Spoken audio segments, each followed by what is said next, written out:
Opinion. I am the Recovery Addict, and boy, do I have a case for you today. Why is the dog chewing on this guy?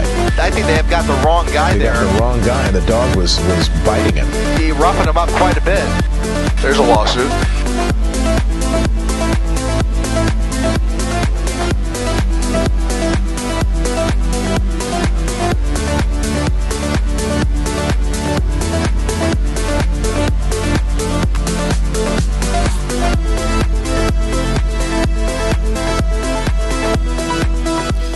All right, a little bit of a rough morning, a rough start here on my end. My apologies. I am trying to get put back together here. Good morning. Welcome to the Code of Public Opinion. I am the Recovery Addict. Happy Monday morning, and it is a full Monday here. It's a full Monday. 2 camera issues, so we're now on a scratched GoPro behind me. That's why it looks sort of cloudy right here, right there, that area. Because the other GoPro decided that this weekend was its last weekend. And so I'll retire this to the spare parts and otherwise junk drawer, unless I can get that fixed. And then my main camera right here, was the camera I took out to film the cows. And I've got to tell you about what happened with the cows and why we didn't go live over the weekend. And unfortunately, it was sad and it was last minute. And I was also in the cellular connectivity hole, which prevented me from even saying anything to you guys. My phone said SOS in the corner, and I don't think a 911 call would have gone through. It was so bad. But here's what happened. So my camera now, it looks like it's mounted on the tripod and doing its job as it normally should, but you can tell it's cutting off a little of my headspace, and it's also just sitting there. It's just like balanced precariously on top of the tripod because I have lost the plate, the mounting plate that attaches it to the tripod, keeps it nice and secure. So the big expensive piece on the end of the long pole is missing, that connects the two. But neither here nor there. Wow, it looks like there's like a fog right here. Like there's a little mysterious mist. I would try to wash it, but I'm pretty sure that won't fix it. All right, where are we at? I have no idea. Well, yes, I do. I do have an idea. Hold on just one second. Let me get this lined up. CUS. Boom. At least that's working. Congratulations, Britta Aller. Britta, I'm going to just sit back like this. Let me get in focus first without knocking the camera off. Paw prints, rough, paw prints. Okay, I'm sort of in focus. Does that work?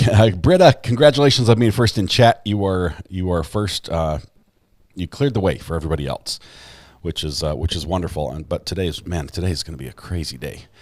Let's see, Rough Princess Buttercup, welcome. I like the name. The name change. You've got your own account now.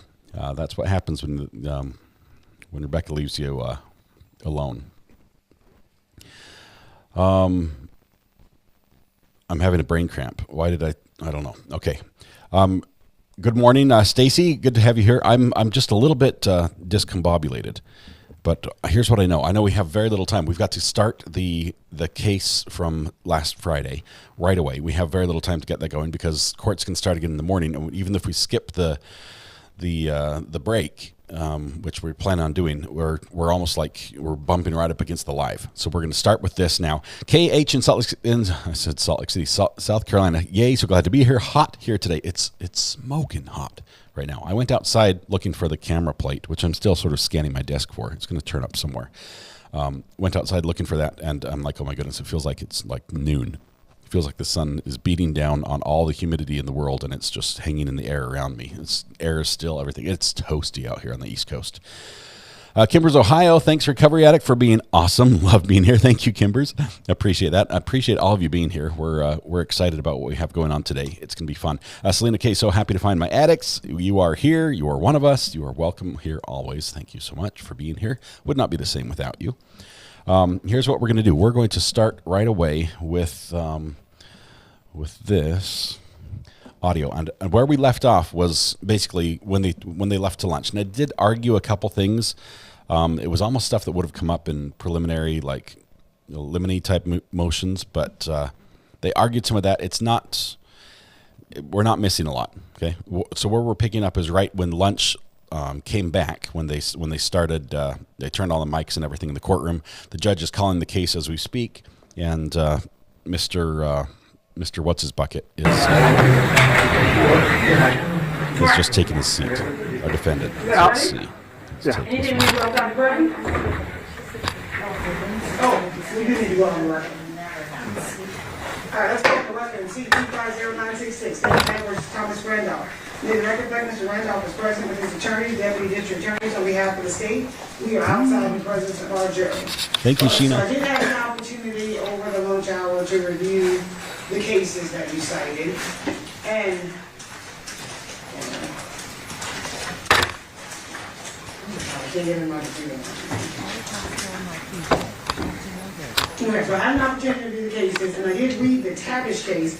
And the issue in the Tavish case, I think, is different than the issue that is here, because I do find that these statements do go to Sharon Randolph's state of mind at the time. However, pursuant to the reasoning that the court gave in the Tavish case, we will need a limiting instruction in regards to the fact that these statements are only being elicited for the purpose of determining Sharon Randolph's state of mind. Yep. Okay, so if you guys can get together and draft that into something you can agree on, and then if you cannot, I will make the necessary edits. Okay. Yes, sir. Okay. Thank you, Your Honor. Anything else we need to do outside the presence? No, you. Bring the jury. Your Honor. Oh, wait. We have more complaints from the defendant. Mr. Randolph has just told me that he's concerned about his medications. I informed him that the court had called over and talked with the jail, but he is Adamant. Can you move back? They just didn't bring them again. They said it's 4 o'clock. The ones they give me, I have to take with the other ones. So we're just right back, and then when we get back, it'll be 4 o'clock, but we're in court. 5:30, they'll say you should have done them. 9 o'clock, they'll say it's too late. And then at 1 o'clock, they'll say it's too close, and we'll have no meds again. By Monday, when I stroke out or whatever, just say, he did put it on the record. That's all. Well, I talked to the captain over at the jail yesterday. I also spoke with him this morning, and I have been in email conversation with the lieutenant at the jail. They have forwarded me the doctor's orders that say that the next time you're supposed to receive a dose of methadone is at 4 o'clock today. I immediately responded to that email and informed them, you will be in court at 4 o'clock today, so you are to receive that as soon as you get back to the jail tonight. Okay, we'll try that then. Yeah, I did, and I sent that to them this morning. But they are, so did you refuse medication this morning? No, I just refuse the Tylenol, because I take it, that's why I take it, because it gives me such a headache, so no sense taking it now, then I won't get it at 4 o'clock or 5 o'clock, they'll say you already had it. Okay, well, in regards to the methadone, they know you're supposed to get it at 4 o'clock, they know that you're gonna be here, the lieutenant has, the lieutenant of CPC has responded and assured me you will get it when you return tonight. All right, thank you. Okay. Judge, when I stroke out on Monday, it's your fault. Have the microphones on the council table been removed? Yes, they have. They Your been Honor. Yes, they have, Your Okay, Honor. because I see some cords. What are these cords? Are those for, oh, that's Mr. Tomczyk's. That's an HDMI cable. Okay, so there are no microphones on council table. That is correct, my Okay, Honor. I just wanted to confirm that. Okay? Anything else that we need to do? No, Your Honor. Apparently, we were getting too much audio from the Yes, Mr. Secretary. No. council All table. right, bring it in there. Yes, Your Honor. Skunka Welcome. Lee, congratulations on being yellow as well. Thank you both for your great support. Would you mind just going out there and check this out? These rights for the jurors. The jury has to stand at attention right outside the door. They have no time to get there, so they must be right there. So, Princess Buttercup has her own account.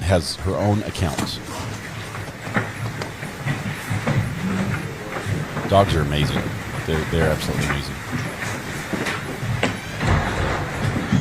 She can type, spell, super chat. Yes, he's on the methadone. Present, Your Honor. It's on the good stuff. You may all be seated. We're going to pick We are up back on the record with again. cross examination. C-250966, State Resident Mr. Thomas Randolph. In the record, Mr. Randolph is present with his attorney, deputy district attorney on behalf of the state. You both parties in the presence of our jury? Yes, Your Honor. Yes, Your Honor. The state, you can remind me the name of the witness. It's Colleen Byer, Your Honor. Okay, Ms. Byer, can you recall her? Colleen Byer.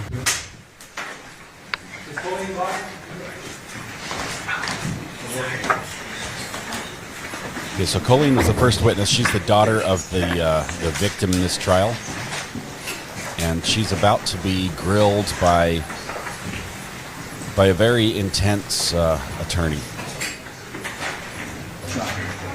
And I'll just give you a heads up, you might not like this.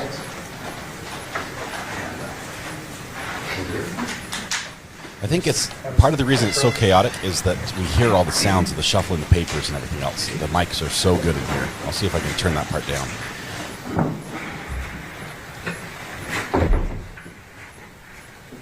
Okay, ma'am, I'll just remind you that you are still under oath. Yes. Okay? Ms. Schomburg, will we Thank you, Aaron. Good afternoon. Hello. It's Colleen, not Colleen, right? Colleen. Okay. A lot of people pronounce it different ways. I just want to make sure I get it right, okay? Do you know who I am? You're the defense attorney? Okay. Do you know my name? No. Okay. That's fine. You can call me Josh. If I ask you a question that's not clear, just go ahead and say, Josh, could you repeat that a different way? I'll be happy to do that for you, okay? Okay. All right. You'd agree you and I have never met, right? Right? And we've never spoken, correct? Correct? Okay. I know Ms. Weckerly, the prosecutor, when she was asking you questions, there's a couple times we needed you to speak up a little bit more. You're extremely soft-spoken. So to the extent you can, you could try to speak up just a little bit, or at least do your best, okay? All right. Thank you. I want you to know, first of all, that I'm very sorry for the loss of your mother, okay? Thank you. I have lost a parent. I know that's a difficult thing to go through. But you understand that I have to ask you a few questions, right? Yes. Okay. I can tell from you talking about her, you cared about your mother very much, right? Yes. You were an only child? Yes. Is it safe to say that you didn't have a lot of friends? No. Okay. You've never said that before? Well, possibly. Okay. Would you agree with me that you've previously said you didn't have a lot of friends and so your mom was kind of your buddy? Yes. Okay. And I don't want to put words in your mouth. Is that how you stated that? Well, we were buddies. We hung out every day. Okay. When you say we hung out every day, you would agree with me, if you're being honest, that there were big periods of time when you didn't hang out at all, right? There was a stretch where we didn't. Okay. When we say a stretch, we're talking about kind of an extended stretch of time, right? Yes. Okay. You mentioned an individual on direct examination by the name of Philippe. Philippe? Philippe? That's your stepfather, right? Yes. Okay. But for all intents and purposes, when you were being raised, he was the father figure in your home, right? Yes. And you considered him like an actual father, right? Yes. Okay. And your mother was married to him for a long time, right? Yes. About 27 years? About, yes. Okay. At some point, he got sick, right? Yes. Okay. And there was some conflict between you and your mom during that period of time, right? Objection, relevance? Okay, Councilor Birch. Sure. Okay, he has such a soft style and his approach. I forgot. We get white noise. The white noise is for both for us and for the witness, and so nobody can hear. Nobody can hear what's going on. I'm not even sure if the defendant can hear. But every time he's on his own, he tries to fall asleep.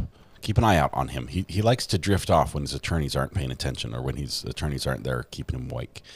Anyway, so they've got white noise in the courtroom. I'm watching the meter, so as soon as that white noise drops off, we're going to bring the audio back up.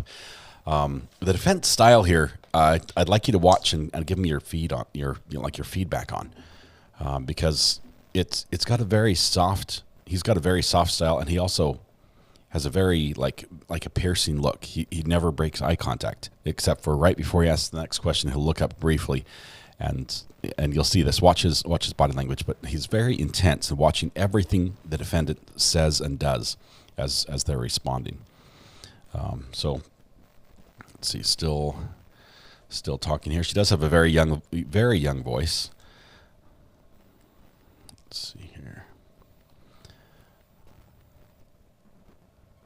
And she's nervous. That's right. There we go. Didn't want to miss a word. I don't want to bring up touchy subjects, but you would agree with me that there's a long period of time when you weren't getting along with your mom, right? Yes. And that had to do with the time that your stepfather died, right? When he got ill. He had cancer, correct? Yes. And your mom just kind of took off, as you put it, right? Yes. And that caused a strained relationship between you two, did it not? Correct. And that strained relationship lasted for years. Do you agree? I don't remember exactly how long. Oh, probably over a year. Okay. When Philippe died, you and your mother stood to inherit some money from his death, right? Yes. Okay. Philippe had life insurance, didn't he? Yes.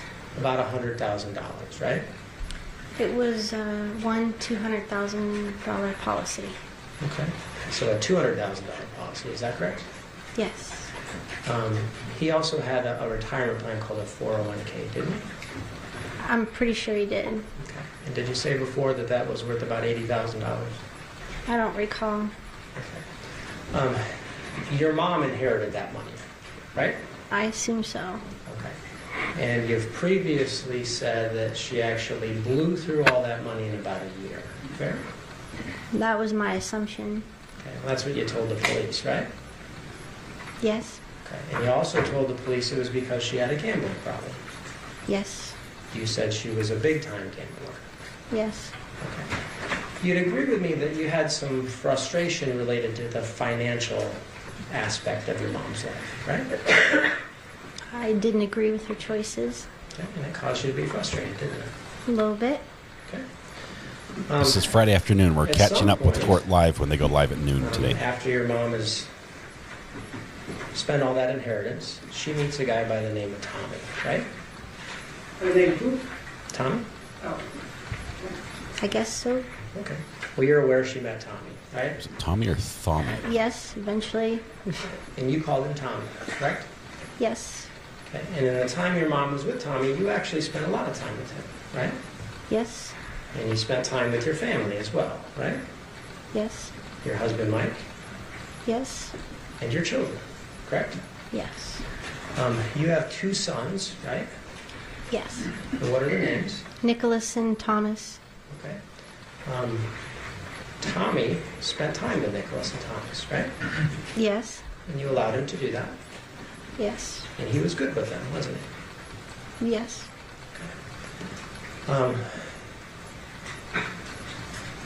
At some point, you become pregnant again with a daughter, right? Correct. And your mom was excited that you were going to have a daughter, right? Yes. Because she'd always wanted a granddaughter. That's pretty normal, right? She loved being a grandma. Okay. And she was super excited about the fact you were having a girl this time, correct? Yes. Is it around that time that you got pregnant with your daughter that you kind of rekindled things with your mom? It was around the time I was pregnant with Thomas. Okay. I rekindled with my mom. Okay. And Thomas was born when? June 18th of 06. Okay. At that time, she was already with Tommy Randolph, right? Yes. Okay. And so when you rekindled with your mom, he was in her life. Yes, he was already in her life. Right. You weren't necessarily involved with your mother on a day-to-day basis or even a friendly relationship at all when they first met, correct? Correct. So most of the testimony that you would give about the early stages of their relationship, that's just from stuff you heard. You didn't see it yourself, right? Correct. Okay. You do know that they went out and did a lot of things together when they got together, right? Yes. They went to concerts. Yes. Did Tommy have real long hair? Yes. Okay. And he liked like old school rock music? I think so. Had a drum set in the house? Yes. Little Thomas was born before Thommy came into the picture, which is why she doesn't like Your calling oldest son, him his name's Nicholas, right? Yes. Randolph Thomas. He has some special needs. Fair? He has autism. Okay. And one of the things that he liked to do when things were going good, when he had a good day, was go swim in a grandma's house, right? Yes. Okay. Grandma didn't always have a pool at her house, did she? Correct. That 6517 Rancho Santa Fe address, the jury's seen pictures of already, I'll just let you know that. That's where your mom lived, right? Yes. She originally lived there with Philippe, right? Correct. And then she took off, he passed, she kept the house. Agreed? Yes. Okay. Tommy moved into that house, right? Yes. When Philippe died, there wasn't a pool there, was there? No. Okay. You're aware that Tommy was instrumental in getting a pool installed in the house, right? It was his idea? Yes. You're aware that your mom couldn't financially qualify for a pool, right? I don't know. Do you remember testifying and talking about how Tommy's name was put on a deed and taken off a deed? Do you remember that? No, when? Okay. Do you, just a yes or no, do you remember that? Ask again? Do you remember testifying and talking about Tommy being placed on a deed to the house and then taken off a deed to the house? Yes. Okay. Were you aware that Tommy had to be placed on the house in order to qualify for a loan to install that pool? No, I did not know that. Okay. Were you aware that your mom wanted to buy land in Utah shortly before she passed? Objection, foundation. It's a yes or no. It's a yes or no. It's hearsay. It's not. It's a yes or no if she was aware of it. She can answer if she was aware of it. Buying property in Utah? Yes. No, buying property in Arizona. Okay. It's your testimony that your mom wanted to buy property in Arizona? Tommy wanted her and him to buy property in Arizona. Okay. Is it your testimony that she didn't want to buy property in Utah? I don't know about that. Okay. When your mom and Tommy were together after you rekindled with your mom, Thomas was real small. Your son was real small, right?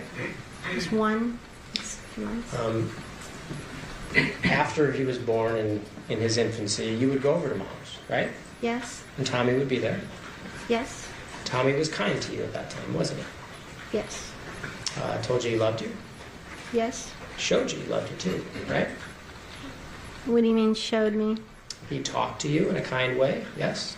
He was kind, yes. He spent time with your children in a kind way, yes? Yes. He bought them presents, right? Probably. He had some physical ailments, didn't he? His back problem is what I know of. Tommy had a back problem that you were acutely aware of, right? He didn't hide that fact, correct? He did not hide it. And sometimes it would flare up and be really bad, and other times it wasn't quite as bad. Do you agree with that? Yes, I agree. There were times when, like, he was playing with the kids and his back pain would flare up and he had to put him down, for instance, right? Yes. And there were times he would do something around the house and all of a sudden out of the blue he'd just kind of bend over and make noise, right? Yes. Now, you observed those things, correct? Yes. And you knew that he had to be on medication for that back problem, correct? That's what I heard, yes. Okay. Well, you knew that he took medication, correct? I saw the medication in the house. And when you saw it, it was with the knowledge that it was for Tommy, right? It has a name on it. Okay. You had some conversations with your mom and with Tommy about a concern that you had involving firearms in the house. Do you remember that? Yes. You knew that your mom had some firearms, right? Right. That she'd inherited from some relatives, correct? Yes. And you didn't know where she kept them in the house, right? No. And you were concerned because you had a 10 or 11-year-old and you had a little one that would be over at her house, right? Correct. You were also aware that Tommy had firearms, correct? Correct. And you had a conversation with them about placing them up out of the way so the kids couldn't get them, right? I recall them just reassuring me that they were hidden and there would be no way the children could find them. Okay, that was exactly my next question. To your knowledge, those guns were hidden in the house where the kids couldn't get them, right? Correct. And you didn't even know where they were hidden in the house, right? Correct. But you were assured that your children would be safe. Correct. Okay. And you're aware that they had those guns for protection, right? I assume. Okay.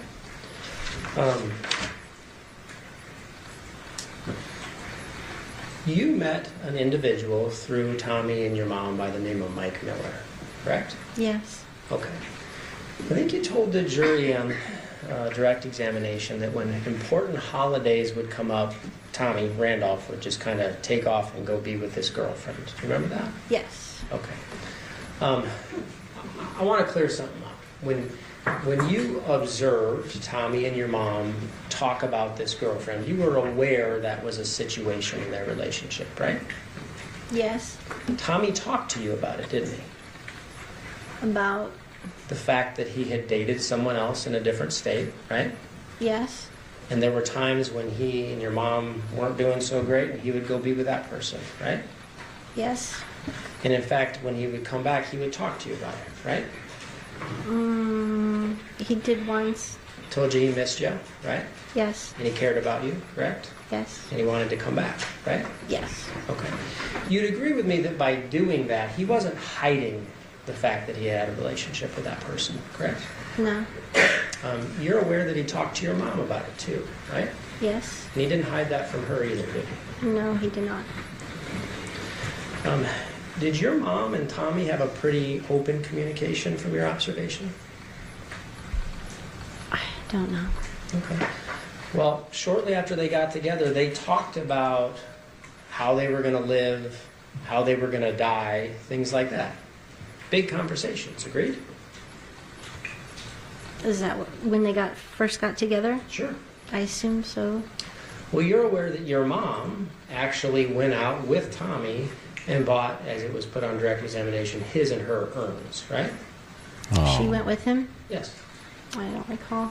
Okay. You're aware that you've talked about that before, though, when you did recall, right? Right. I've heard them talk about getting the urns, but I didn't know they were actually purchased. Okay. Maybe my question wasn't clear. This is a good example of that. You know that they communicated with each other about that process, right? Yes. And they did that in front of you, correct? Yes. That wasn't a secret either, right? No. And it wasn't like morbid or weird. They were just talking about their plans for the future, right? I guess. So it sounded strange to me so early on, but... But didn't appear as strange to your mom, did it?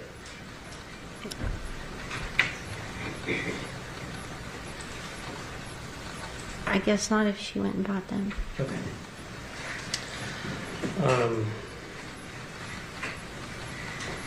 Okay, I want to go back to Mike Miller. You actually spent some holidays with Tommy and your mom, right? Yes, probably. Yeah. A couple. And in fact, before she died, there was an Easter holiday when you spent time with your mom and Tommy and Mike Miller, right? Yes. I mean, Mike Miller had actually been to your house, right? That's the part I can't remember. I think he was, if he came over, he didn't come in the house, he was outside. I don't remember if it was him or Tommy that came over to help me just put chicken wire in the roof for the pigeons. Okay. That was it. Yeah, so that you had a pigeon problem at your house for a period of time, right? Yeah. Okay. Pigeon problems are bad. You told us your husband's name is Mike, right? Yes. Okay.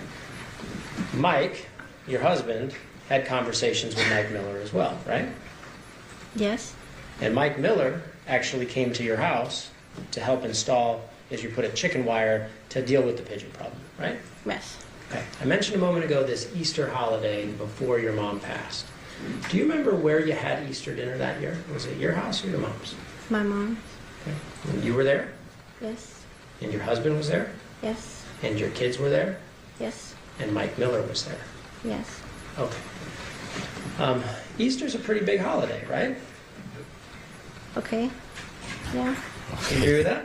Okay, yes. Okay. I mean, Easter dinner was a big deal in your family. Fair?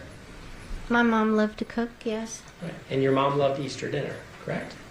Yes. And so she invited all the people that your family cared about over for that dinner that day, right? Yes. Okay. And Mike Miller was there? Yes. Okay. Nothing secretive about Mike Miller being there. He actually sat down at the table and ate with y'all, didn't he? Yes. I don't recall if he was invited or if he was there working earlier and she just let him meet.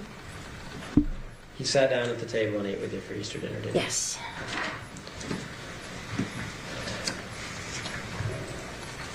Hope you're feeling better, Professor Phil Bell. We have a new letter from Sarah Boone we read last week. That's the latest. Thanks for being here. Okay. The state played some voicemail messages that Tommy had left you after your mom passed. Do you remember those? Yes. Okay. I want to ask you about a couple different calls, okay? Okay. One of the things that's not on a voicemail, because it's actually a connection when you talk to Tommy, is you actually call Tommy the day after your mom has been killed, right? I don't recall. You mean on the 9th? Yes. Yes, I tried to call him. Well, you testified about it on direct examination. Do you remember that? Yeah, he answered the phone. Yeah. Your number came up on his phone and he answered it, right? Yes. Okay. And you said that you asked on direct examination, that's what you said. That you said, what did you do to my mom, right? Correct. Okay. And you agree with me that from your words, his response was, Mike shot your mom, right? Yes. Okay. And then you said he hung up, right? Right. Okay. Do you know what Tommy had been through that night? No. Are you aware that he found your mom? Yes. Are you aware that he shot and killed Mike? At the next day, I don't. As you sit here right now, are you aware that he shot and killed Mike? Yes. After Mike shot and killed your mom? Yes. Okay. Are you aware that he had to go to the police department? Wasn't aware. Okay. And that he was interviewed for hours. Were you aware of that? Objection, assumes facts not in evidence and foundation. I don't know when he went. Hold on just one second. I'm just asking if she was aware of it. I'm not assuming any facts. She may not know. But it's Still leading. lacks foundation. Very of leading. It's on personal cross. knowledge. What would be the foundation of that? Well, you can ask her if she knows about that. Do you know that Thomas Randolph gave an interview to the police that night that your mom was killed? Did I know that the day after? No. Do you know that now? I know that now, yes. The day after, did you know that? I don't think so. Okay. When you had that brief conversation with him on the telephone on the night, you would agree with me that you didn't know at all what he'd been through that night, right? Correct. Knowing that now, do you think that that phone call makes a little more sense? No. Okay. Let me ask about some of the other phone calls. You told the state on direct examination that you didn't save all of the voicemails that Tommy left you, right? Yes. Okay. Tommy actually called you quite a bit after your mom was killed, didn't he? Yes. So it's not like he just hung up on you and cut you out of his life, right? Right. In fact, he left a lot more voicemails than the ones that we heard in court, right? I guess so. And you actually had quite a few phone calls with him, right? Yes. And sometimes after he'd leave a message, you'd call him back, sometimes, right? Yes. And he didn't hide from your calls, correct? No. He told you where he was going and what he was doing, didn't he? Yes. You were aware that he had a family member that had some severe health issues up in Utah right after your mom passed, right? Yes. Someone in his family had a stroke, right? Right. And he told you he had to go to Utah to help care for that person, didn't he? Yes. You were aware of that, correct? Right. Okay. He communicated with you that whole time he was up in Utah, didn't he? Right. His communication with you originally, after your mom died, was very kind, wasn't it? Yes. Told you he loved you, didn't he? Mm-hmm. And I think he said on one of those, was that a yes? I'm sorry. Yes. Okay, I think he said on one of those phone calls, hearing your voice is like being home again. Isn't that what he said to you? Yes, I heard that. And he told you he loved you, didn't he? Yes. While he's up in Utah, you actually take some action involving your mom's estate without telling him, didn't you? Yes. You went to court on your own, didn't you? Yes. And you filed an ex parte application, didn't you? Yes. Okay. Were you aware that on June 3rd, right after your mom died, Tommy Randolph gave an interview to the LVMPD? Were you aware of that? No. Okay. On June 3rd, that same day, you filed that ex parte application with the court, right? I don't remember the exact date. Okay. I've got it. If I were to show it to you and say it represented June 3rd, you wouldn't dispute that, would you? I won't. Okay. And in that application, you made representations to the court, didn't you? Like, for instance, Tommy had abandoned the home, he'd gone to Utah, wasn't communicating with anybody. I don't recall that. Okay. You'd agree that document would speak for itself, wouldn't it? The document That you filed with the court on June 3rd. for probate? Yes. Yes. Okay. What was the purpose of you filing that document? My mother's intention was to leave me the home.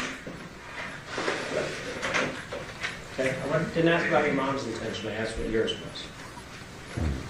I wanted to do as my mother wished. Okay.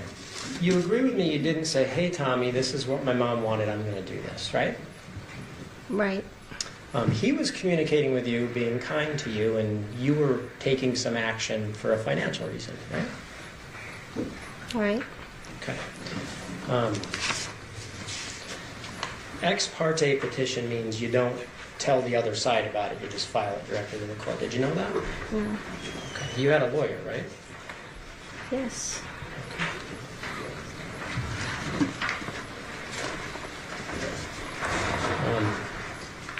You actually got appointed something called a special administrator, didn't you? Correct. Okay. And one of the things that you said is that Mom's house was vacant and you were afraid that things were going to be vandalized, didn't you?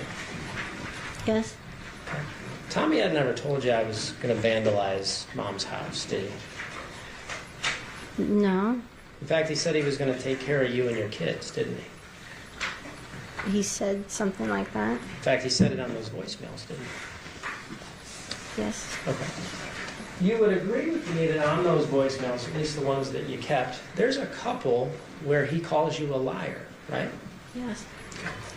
Will you be truthful about the fact today that you lied to him prior to him saying that? About? Did you lie to him about what was going on with the court? I did not tell him that I had a will. Okay. And he actually had talked to you face to face and on the phone about the finances and your mom's wishes, right? I'm pretty sure, yes. Yeah. And you didn't tell him anything about it, right? No. Okay. You'd agree with me that it appears on those calls that the state played that on a couple of them, when he calls you a liar, he's upset with you, right? Yes. Okay. At one point, he says something really hurtful. Do you remember that? Which part? On one of those calls, he says, I can see why your mom didn't like you. Do you remember that? Right. Okay. You're aware that when he and your mom met, you and your mom weren't speaking, correct? Correct. Did your mom ever tell you that she had said bad things about you to him before? Did she tell me? Okay. Not that I recall. Tommy actually called you back and said, I'm sorry about that, didn't he? Yes. Okay. And he says in one of those calls, your mom did love you, right? I think so. And he said he loved you too, right? Yes. Okay.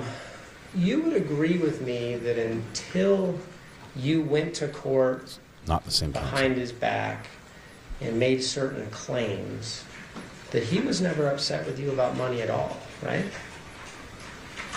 I think he was. Okay, can you cite me one example when he ever said he was upset with you about money, other than in that one instance? No. Because it didn't happen, did it? He was back and forth with what he wanted to do. Okay. Well, you made a decision real quick about what you wanted to do with the 6517 Rancho Santa Fe place, right? Yes. In fact, once you got appointed special administrator, you listed it to sell it immediately, right? I don't recall that. Okay. If the paperwork indicated that in July, in that same court proceeding, the case I just mentioned, you put the house up for sale, did that sound I don't right? recall. I remember I had to rent it. I rented it. Okay. You remember you put it up for sale? You got approval from the court to do that? I don't recall the moment, but if it's in there, yes. Okay. You don't dispute that, do you? I don't. This guy is so smooth. When you did all that and took over as special administrator, Tommy had been living in your mom's 6517 place that he had put a pool in and invested in. He'd been living there for a couple of years, right? Yes. Okay. He had a bunch of stuff there, didn't he? Stuff. Clothes? Yes. Possessions? Yes? Yes. A motorcycle? Yes. Okay. When you became special administrator, you changed the locks, right? Correct. And you didn't let him go in and get his stuff, did you? Not right away. In fact, a long time went by when he didn't have access to his things, right? I don't know how much time went by, but Months sound right? I don't recall. Okay. At some point, the police actually come and assist him in getting his items out of that house, right? Correct. Okay. Because he had a right to his things, didn't he? Yes. And until you About took 3 that weeks. away, he could have just gone and got them, right? Yes. Okay. You'd agree with me that other than when you restricted his access to his stuff, he never fought with you about money, did he? No.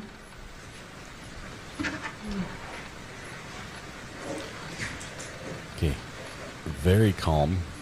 Yes, Santa Claus is watching. He's always watching, but he's actually there in the courtroom in the back. You can see him there behind the attorney.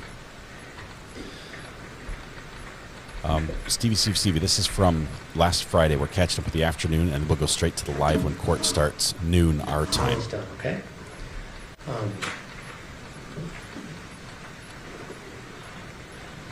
Were you aware or not, did your mom have tattoos? Yes. Were you aware of what tattoos she had? Only a few. Can you tell me about them? A heart, a rose Do you remember where the heart and rose were? on her ankle. Okay. She had a henna design tattoo on her wrist, hand. All right. Do you know the significance of that one? The henna design? The henna design? No. Okay. What other ones? That's all I can remember right now that I knew of at that time. But then I found out later, after her death, she had another tattoo. She actually had a few more tattoos, right? I can recall one. It was initials TR. For Tommy Randolph, right? I assume so. Okay. I don't mean to embarrass you at all. I know this is hard to talk about, but she had a tattoo in a very private area of her body, didn't she? That's what I heard, yes. And it was her initials in a heart, right? His initials. I Right. thought. His TR in a heart. Oh, a heart too. I didn't know about the heart. Okay. Did you know that she had your name tattooed on her? Yeah. Oh, yes, that's right. Okay. On the shoulder, and Nicholas's name, Because she loved you, right? and a son. Yeah. Because Correct. she loved you, right? Yes. And she wanted that on her body forever, didn't she? Right. She loved Nicholas, right? Yes. And that was on her body forever, correct? Yes. She loved Tommy too, didn't she? I don't know. Last question I'm going to ask you. As you sit here today, you can be honest about this. You do not like Tommy Randolph at all, do you? No. How is that? Thank you.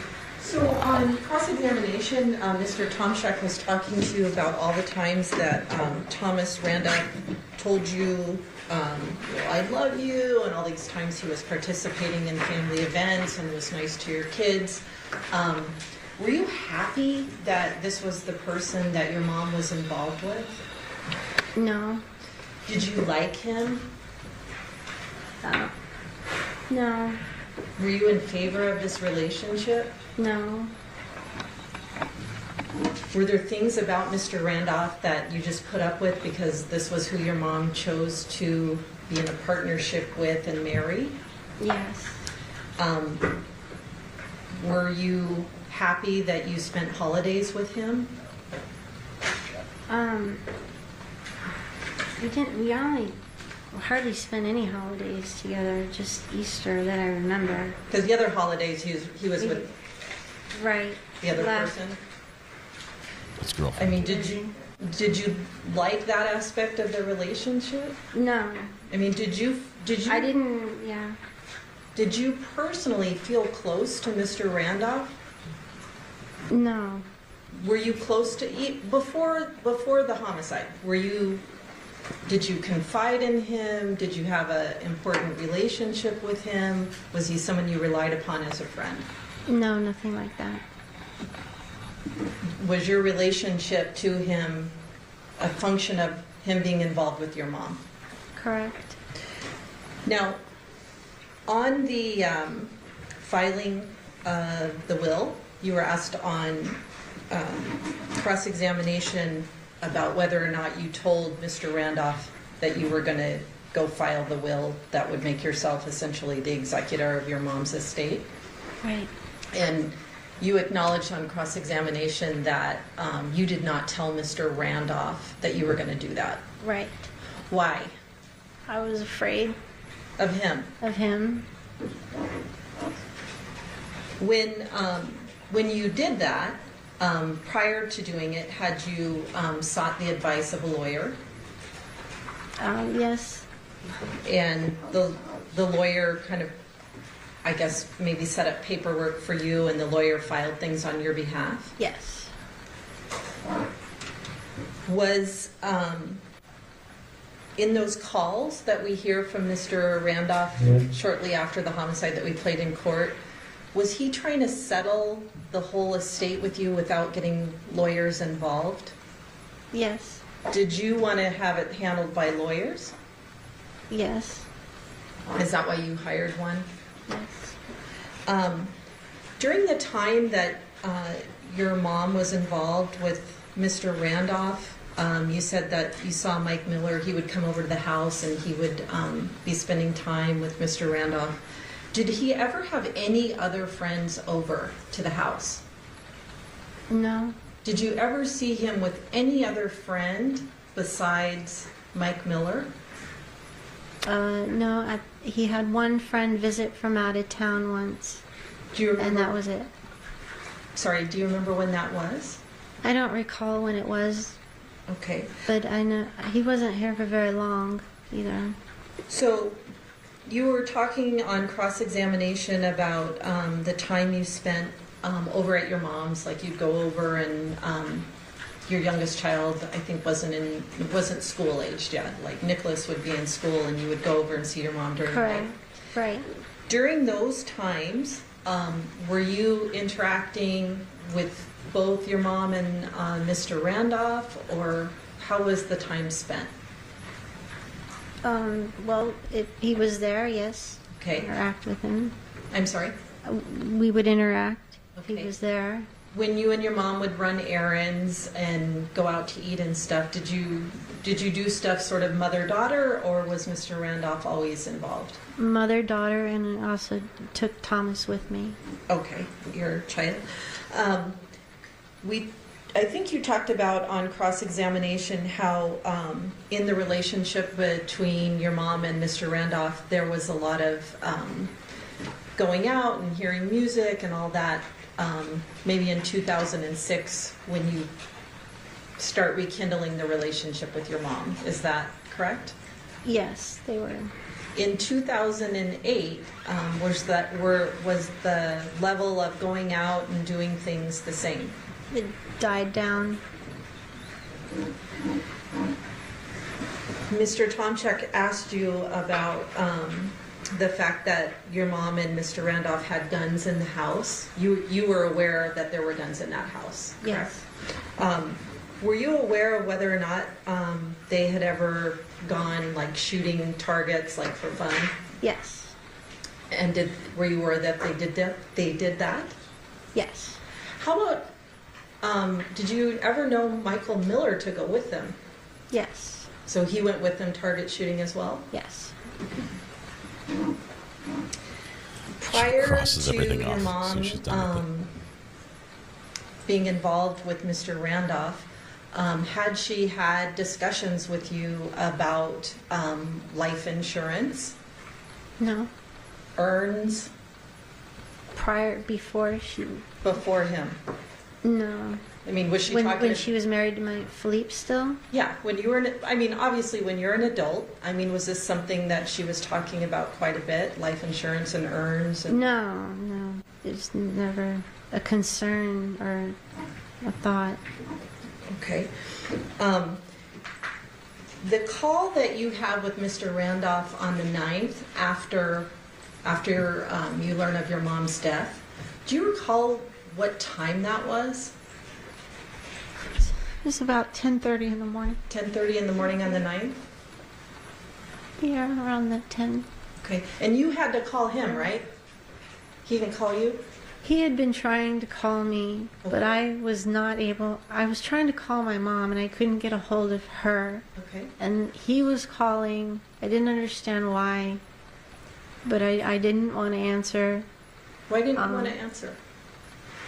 I thought they had gotten in a huge fight, and I didn't know if he was going to complain. I wanted to talk to my mom first. Was their relationship such that you would get a call from one or the other because of fights and things like that? He wouldn't call me. My mom sometimes would. Okay. So why were you concerned when you saw a call from him? Because I hadn't heard from my mom. Okay. And so were you worried about some situation with them? Yeah. Were things in their relationship volatile? It was rocky. Mr. Tomchek asked you on cross-examination about the fact that someone in Mr. Randolph's family had had a stroke and that individual lived up in Utah. Yes. That medical event, was that before your mom's death? Yes. Is that what they were doing the week before, or in those days, I should say, before the 8th? Yes. Court's indulgence. Thank you, Your Honor. Recross. Final recross here, I think. Just a couple more questions, I promise. I just want to clarify. The day following your mom's passing, so the morning of the 9th, Mr. Randolph actually tried to call you a number of times, right? Yes. And you just didn't answer his calls, correct? Correct. And at some point, you call him? Yes. Right? And he answered yours, right? Yes. And he told you Mike had shot your mom, right? Yes. Okay. Were you aware that he had actually also repeatedly called your husband, Mike? Yes, I found out later. And you also found out later that he had told Mike, your husband, exactly what had happened to your mom, right? Right. And Mike, your husband, never called you and told you, right? Right. He just called me and asked me to come home. I think he wanted to tell me while I was not driving. Okay. So Mike, your husband, answered the call, and Tommy explained to him what had occurred, right? Okay. Right? Yes. Last thing I'm going to ask you about. Your older son, back in 2008, Nicholas, went to school, correct? Yes. You're aware that he had kind of a, well, let me ask you, did he have a special, like an IEP or anything at school? Yes. Okay. And one of the things you have to let the school know is who's acceptable to you to pick up your child from school, right? Right. And on that list, you include people that you trust to take care of your child, correct? You mean at the school's front office is where you give the emergency contacts Yes. information? You give emergency contact information and also a permission list of those individuals that you trust enough to pick up your child, right? Yes. You included Tommy Randolph on that list, didn't you? I don't recall, but okay, yes. Okay. I won't He dispute it. He actually had the ability to go pick up your child, right?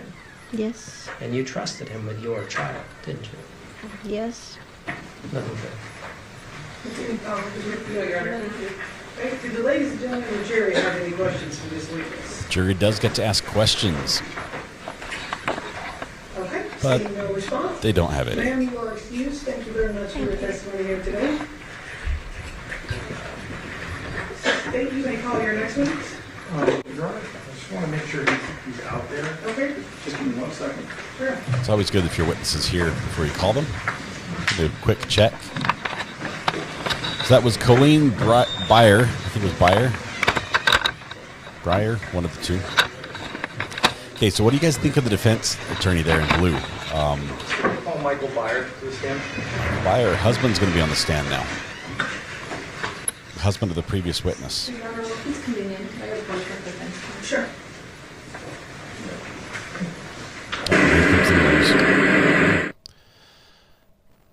Let's see. Is he gonna fall asleep while they're not here? There's nobody there to keep him awake. Let's see if he drifts off.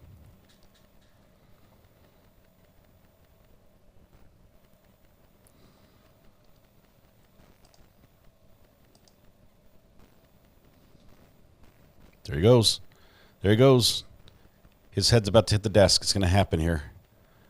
3, 2, neck muscles relaxing. Here he goes. Big old black eye. Oh, man. Somebody made a noise and alerted him. He was almost out. He was almost out. Watch. It's going to happen. It's really going to happen. It's the meds. That's what he's complaining about. Or maybe he's trying to reinforce his complaints about the meds by showing how tired he is in court.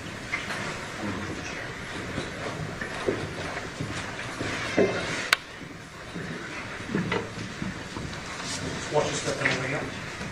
It's not Michael Myers. It's Michael Byer. Different. Do you solemnly swear the testimony you're about to give in this action to be the truth, the whole truth, and nothing but the truth, so help you God? Yes, I do. Thank you. Please be seated. You could state and spell your name for the record, please. It's Michael Byer. Just go back for a second. Both names? Okay. It's MICHAEL BEYER. So I'll make sure and silence my phone. I'll say you whenever you're ready. I'll let him finish and I'll jump in. Sir, if you could, do you know someone by the name of Colleen Byer? I do. How do you know Colleen? She is my wife. How long have you guys been married for? 19 years. Do you know someone by the name of Sharon Randolph? I do. And what was your relationship to her? She was my mother-in-law. Do you know someone by the name of Thomas Randolph? I do. Do you see Thomas Randolph here in the courtroom? Right there. Okay, could you please, I saw that you pointed, but if you could, please describe maybe an article of clothing that he's wearing. He's wearing a white shirt. Okay, tie or no tie? No tie. All right, let the record reflect the witnesses identify the defendant. The record so reflects. All right. So, how did you know, what was your relationship to Mr. Randolph? He was married to my mother-in-law. Okay, understood. So, if you could, explain to the jury, as far as you know, how did the defendant and Sharon meet? They met online. Okay. And how long was the dating period, as far as you know? Was it a long courtship, or was it fairly quick? Fairly short. Okay. About ballpark. What do you think? A matter of months. All right. Now, prior to Colleen, prior to Sharon dating the defendant, she was married before. Is that correct? Correct. And that marriage, how long was that marriage? Years. Okay. 12+ years. Okay. What's your understanding about, so they date for a couple months, and then do they go somewhere to get hitched? What do you remember? I'd heard something about them getting married in Mexico. Right. And then is there any other ceremonies? And then later in Las Vegas. All right. From what you could perceive, at the beginning of this relationship, how was Sharon? How did she feel about the relationship at the beginning, as far as you could observe? She seemed like she was having a great time and that she was happy. All right. What sort of things did they do that you remember back in the day? Oh, they'd go eat dinner, go see bands. Ever take any trips? They took trips, yeah. Whereabouts? Well, ones that I remember were we'd seen them in San Diego. Okay. We actually went on trips with them sometimes. Was there like a place that you guys would stay at in San Diego? Yeah, it was Sharon's friend Alice. It was her apartment. Her and her husband owned a small apartment building there, and they kept one for themselves. Okay. So they do that sort of thing. They ever go to any concerts locally? Yeah, they would go to concerts. They would go to see bands play. Yellow Brick Road, like one of them? Yeah, Yellow Brick Road. Okay. By the way, are you in the music industry to some extent? I am. All right. What do Could be you Elton do in John. music? I'm an audio engineer. I do sound. Oh, I thought it was saying Elton John impersonator. All right. It's a sound Do guy. you start to observe when you see Sharon that there's maybe a change in this relationship between her and Tom? Yeah. Okay. What do you start seeing out of Sharon as kind of the months go by? What do you start seeing that's different? Things got tense. She was upset a lot. She would come to our house, upset, crying about being left, that Tom would take off and supposedly go stay with his girlfriend, do whatever, he would leave. She would be upset. Okay. Crying. And so she'd come over, you'd see her crying. She'd come over, she would sit with my wife and talk about it for long periods of time. And this was not an isolated thing. It sounds like this was a frequent thing, or at least a repeated thing. Oh, it didn't suggest the Hold answer. on just 1 second. Okay. Whoa. Council approach. Whoa. Okay, they're gonna make some more noise here. Tommy Jones, thank you very much for the kind words about the mods. We do have the best mods ever on here. Appreciate all that they do. It would be impossible for me to do this without them. Oh, it's nap time again for Tommy. Let's see if he remembers to doze off here. Keep an eye on the chin. If the chin goes down, the eyes are getting heavy. Oh, too short. Here, oh, it was. I'm going to count this one. Yeah, it was. That was there as well. He got a little bit of shut eye on that one. It happened at least several times that I remember. Okay. Including over Christmas, around the holidays. It was a very strange thing that he took off. She was upset. They were at odds. He supposedly went and hung out with his girlfriend. What was her name? Her name was, now you're going to ask me that. Liz. Lizzie. Okay.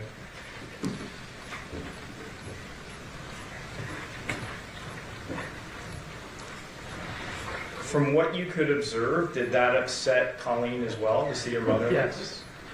It upset her greatly. How did it make you feel? It made me feel. Mr. Relevance. We'll move on. Okay. So, We'll move this on. is happening at Christmas time. Laurel, is Yes. your birthday? Happy birthday?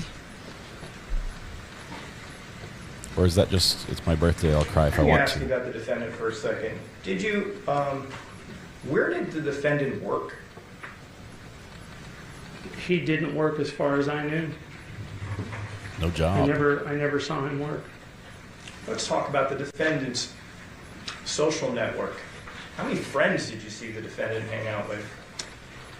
I never saw him hang out with a friend until the very end, near the very end of all this, when Michael Miller appeared. The handyman? Yes.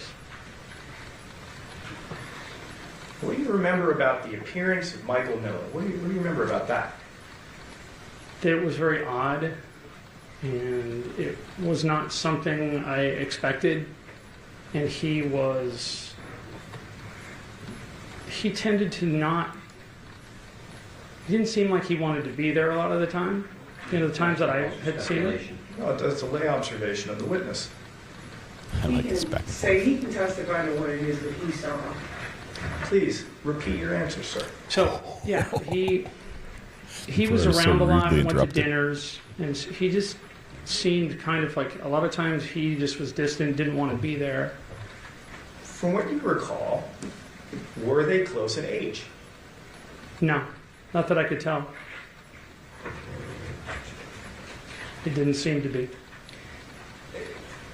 Had you ever seen the defendant bring over any other handymans to hang out? No. In all the months leading up, no other handymans came over for dinner? Nope. So when you see this man show up at, let me, before I get to that, where would you see Mike Miller appear? Where was he? When would you see him show? Where would you see him show up? He would show up for dinners, because that's usually when I'd be over there. And just to be clear, at whose house? At Sharon's house. Okay. So what are you thinking when you see this guy? Objection is too relevant. I think it's relevant given the family dynamic. I think it's relevant. He can testify to what he was thinking. Yeah, I thought it was very odd, because I never saw him with any other friends, and this was definitely the last person I thought I would see him hang out with. And then he would have him come over and do odd jobs for what I felt were large amounts of money. I want to talk about that. Let's talk about what you're addressing right now. Mm-hmm. What type of work do you remember seeing Mr. Miller tasked to do? Clean the garage was one of the main thing I saw him do, because I actually witnessed right when they finished. How much money do you recall the defendant paying Michael Miller to clean a garage? I was told back then. That's the way he's told. Hearsay. Well, let me lay the foundation. Did the defendant ever tell you how much he paid Michael Miller? Yes. Statement by the accused. Why We don't can you get tell around me it. what the defendant told you he paid Michael Miller? $300 to clean a garage. to help clean the garage. It wasn't a solo event. That's a good gig. $300. Did the defendant have any more comments about paying this guy money? Just that he was working for him, and he was paying him. And through my wife and others, I had heard that he was. It's okay. Let's try to. If you could just focus on. We don't want to get into statements that other people have told you. We just want to focus on kind of what you recall. Sure. That's okay. All right. Objection sustained. Do you recall the defendant ever complaining about having to continue to pay Mr. Miller money? No. All right. Were there any other projects that you remember happening at this house? There was a supposed roof project that was supposed to happen that never happened. I heard lots of talk about it. Judge, objection is to conversations. Well, I'll rephrase just for a second. Did Mr. Make sure, sir, if you can just make sure you listen to the questions he's specifically asking and just answer that. Sure. Okay. Just trying to You mentioned a roof. Did the defendant ever tell you about this roof project? Yes. Okay. What did he tell you about the roof project? That they were going to fix the roof. They were going to work on the roof. And by they, who was he talking? Michael Miller and Thomas Randolph. So in the days and weeks of you coming by, how much improvement did you see in the roof? I did not. But would you see Mr. Miller over at that house? Yes. Why don't you tell me a little bit about the defendant's personality? How would you characterize it? It's a good question. That's a good question. At times, very manic. Would you characterize him as a quiet person? No. If there's maybe people are sitting around for dinner, who is dominating the conversation? Thomas Randolph would always dominate the conversation. All right. When you would see Mr. Miller sitting or being around the defendant, who dominated the conversation? Thomas Randolph.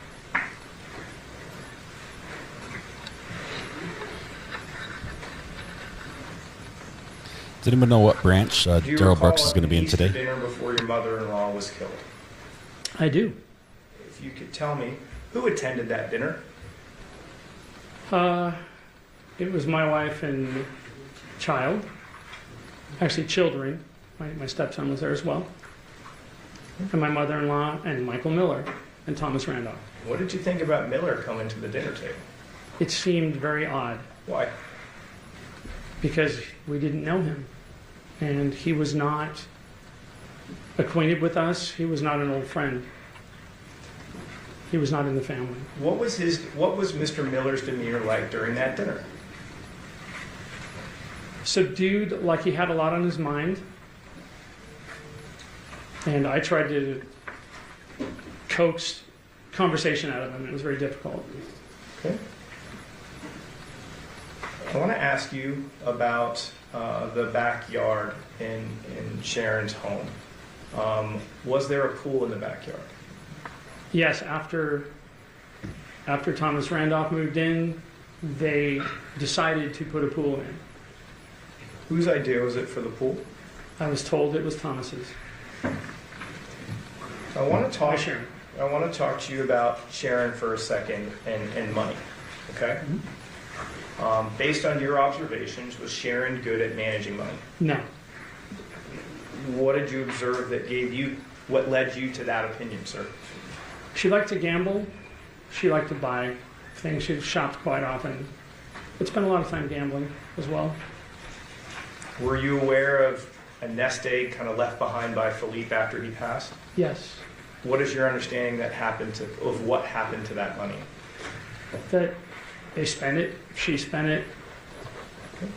Did the defendant ever make comments to you about Sharon's spending habits? Many times. Please share his comments. He said, I love her, but she spends a ton of money, and she needs to stop it. It's crazy. Okay. Was this a singular statement or something different? It was a repetitive statement. There were many similar statements. All right. I want to turn you on that topic. Did you have an opportunity to interact with the defendant after Sharon had been killed? Yes. Did that topic of Sharon spending money come up? Yes. What did the defendant tell you? And let's just set the stage for a second. How many days after are you having this conversation? I would say this was within a month to 40 days of her demise. Okay. Is this at a particular event? Is it over the phone? What do you remember? He would call and talk. Call you? Yes. Okay. What are the things that he is saying about Sharon and her spending habits, even after she's dead? He seemed upset at her for her spending, even after she was gone. What was he saying? Just that she spent a ton of money, and now I got to get money, and I've got to find, ways to make money. Okay. He seemed preoccupied with money.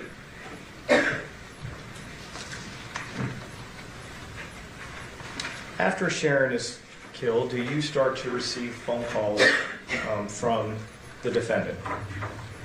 Yes. What does he start talking to you about?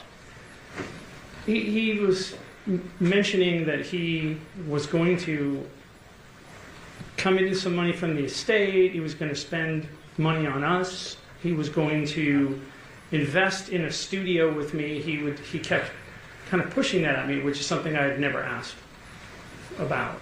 How did you find that whole conversation? Extremely odd. At the time, had the will been settled yet? I don't know what you mean by settled. Well, There was more than one. right. These two wills were kind of floating out in existence. Yes. Is that right? Mhm. Do conversations like that happen before the defendant becomes aware there's a second will? Okay, No, I'm gonna once he found there was a second will, that never happened again. those conversations. Yes, those conversations never happened again. Okay, so just for clarity's sake, if I'm Sure. hearing correctly, is I'm going to invest in you, things like that. That is before he's aware that the will exists, the second will, and when the second will exists, those conversations Yes, stop. they stopped. Okay. immediately.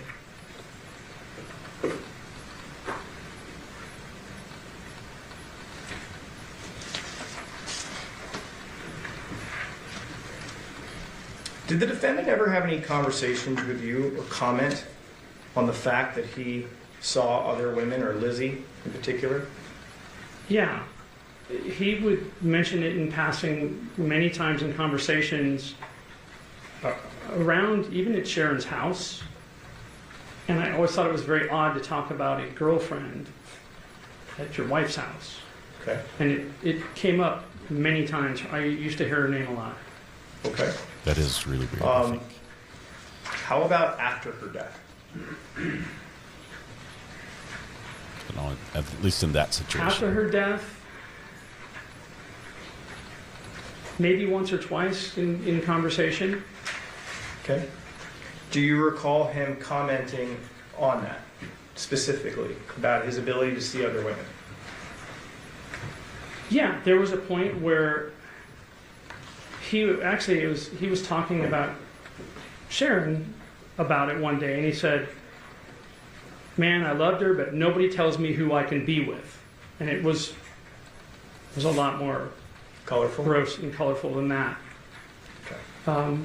But it was very manic the way it was said, with a good deal of anger. Judge, this is beyond the scope of the question. Sure.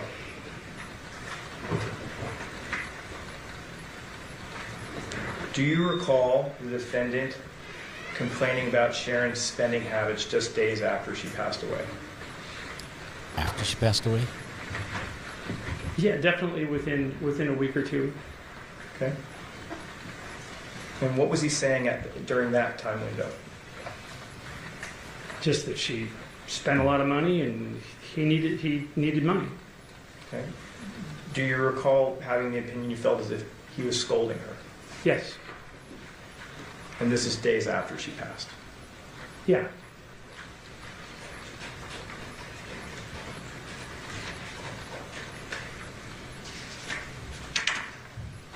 Court's indulgence. I have no further questions for this witness. It just says court's indulgence.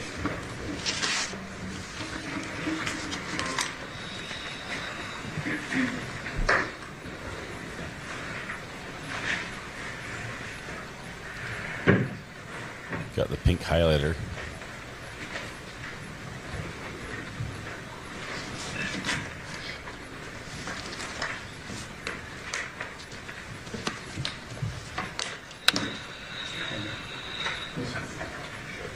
Okay.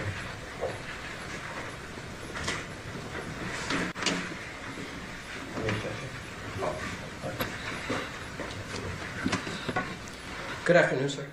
You just pre-cleared the pictures with Now, I want to go back a little bit prosecution. in time. There was a situation where your wife was in turmoil with Sharon, right? There was a period. Your wife, Colleen, was upset with the way Sharon had treated Philippe. Can we briefly approach? Yes. Oh. So they didn't object, but as soon as he gets two words out of his mouth, he's like, wait.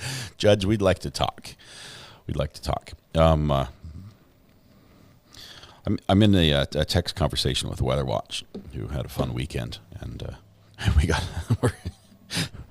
we're talking about emergency medical transport of all things. Not that it happened, but our conversation led to that.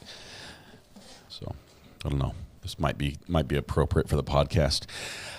Let's see. We've got we are still playing catch up for those that are here. We're catching up with what happened Friday afternoon. Oh, is this going to be number 3? No. Eyes are heavy. But the pen is mightier than the sword. It looks like he's going to write instead of sleep through this break.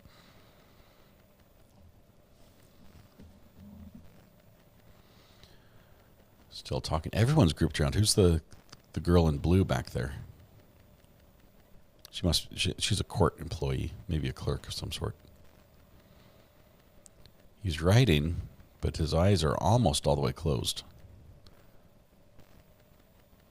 Yep, he's out. He's out. Okay, I'm counting that at number 3. There's difficulty between your wife and Sharon regarding Philippe, correct? Yes. Philippe had passed away. Yes. From cancer. Yes. Fair to say that you described Sharon as irresponsible teenager blowing through $200,000. Do you remember telling the police that? And the police asked you, did Sharon do that before she met Tommy Randolph? Do you remember that? Yes. And you assured the police that before Sharon had met Tommy Randolph, Sharon had blown through the inheritance from Philippe, $200,000. Through at least a good portion of it. Okay. And that was gambling? She spent on many things, but gambling is part of it. But you called her irresponsible. Do you remember using that term? With money, yeah. An irresponsible teenager, correct? At that point, yeah. And fair to say that your wife was not happy with her mother, Sharon, based on that conduct. At that time, yes.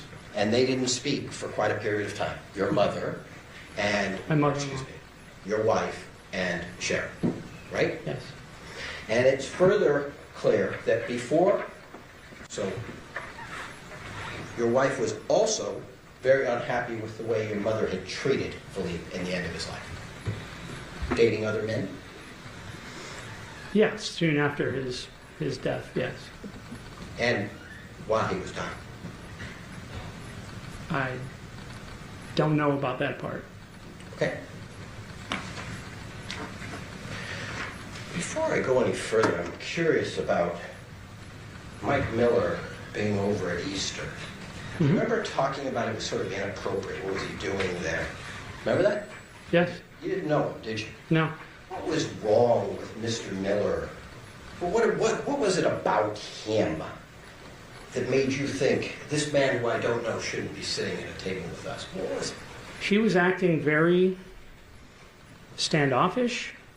He seemed like he had some inner turmoil. And sometimes acted like he didn't want to be there, it seemed like. Was that the only reason? Was there something about his age or the way he looked or anything like that? No. No? So you told the jury that Mr. Randolph would leave at important holidays and go off with Lizzie, and this was upsetting. Yes. His family. But you also told the police and you told the jury that at Easter, shortly before this incident, Mr. Randolph was at home with Sharon and the family, you, the kids, Mike Miller, right? Mm-hmm. Is that a yes? Yes. So at least we know on that important vacation, shortly before, Thomas Randolph was with Sharon and the family, right? Sure. Okay. And you know that within a couple of days of the incident, you know what I mean, the shooting, that Tommy had gone off with Sharon to celebrate Mother's Day at the Santa Fe. You knew that, right? So at least on that important vacation or important holiday, Sharon and Tommy were together, correct? Yes. And in fact, before the Santa Fe meal, they had been in Utah together for a week, right? Yes. And you knew that after the meal, or the time that they were at Santa Fe for Mother's Day, they were going to go again to Utah, right? That was the plan that I'd heard. We might hear from this girlfriend today. Get the time frame That's right. the rumor. Week before the incident, husband and wife together in Utah, right? Yeah. When they're back in Las Vegas, they're going out to celebrate a nice steak meal, to celebrate Mother's Day, correct? They went to a meal, yes. And then this husband and wife, we're going to go back to Utah, correct? That was the plan that I'd heard.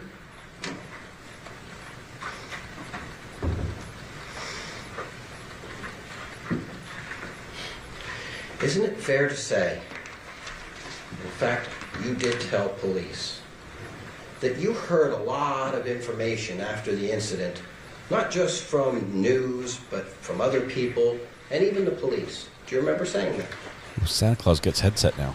I had a lot of people ask me a lot of things, yeah. And you told the police that even people in the police department had given you information, right? They'd given me information that they had.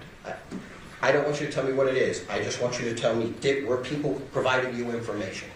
And did you tell that to the police? Yeah, they provided me some. Okay.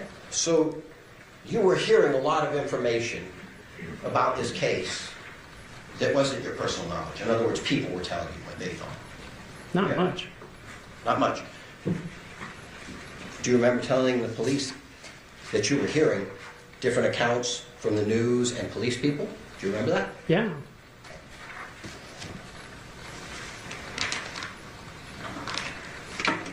So you're a little concerned about Mike Miller, right? It's a little off, right? Is that what you're saying?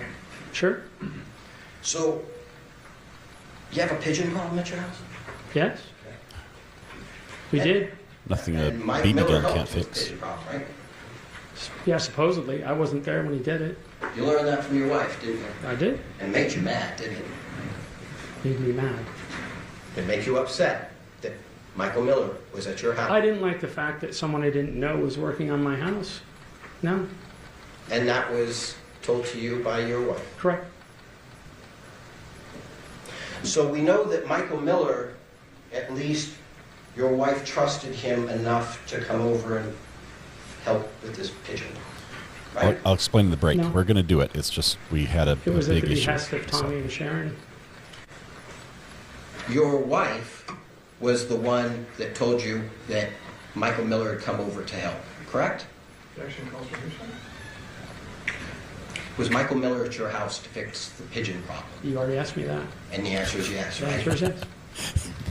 The witness asked and answered. You talked about today that there was $300 to clean the garage. Yes.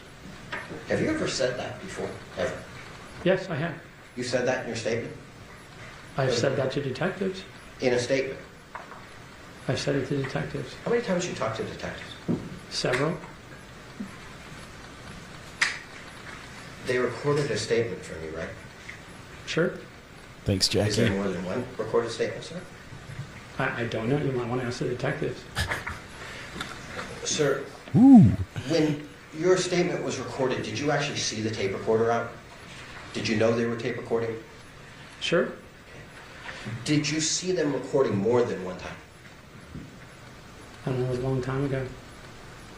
How many times do you think you talked to detectives? The number, approximately. I just told you several.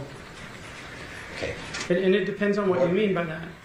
Okay. I had to meet them over at the house several times for them to investigate. Would you say you talked to police about this case more than 5 times? Yeah. More than 10 times? No. So between 5 and 10. Yeah, sure. Sure. Oh, man. I love a witness who's hostile a little bit.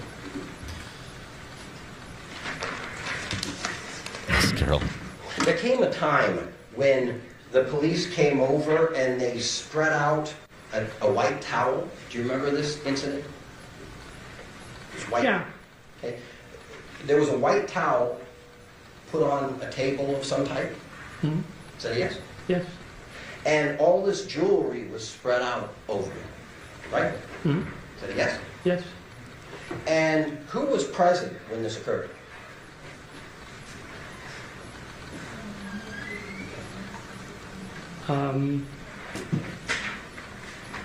My wife was present. And were you present? Yes. And police were present? Yes. But Thomas Randolph was not present. No. And this is a time where, what happened with the jewelry? Did your wife take it, or did the police take it, or how did that happen? I don't recollect what happened with it.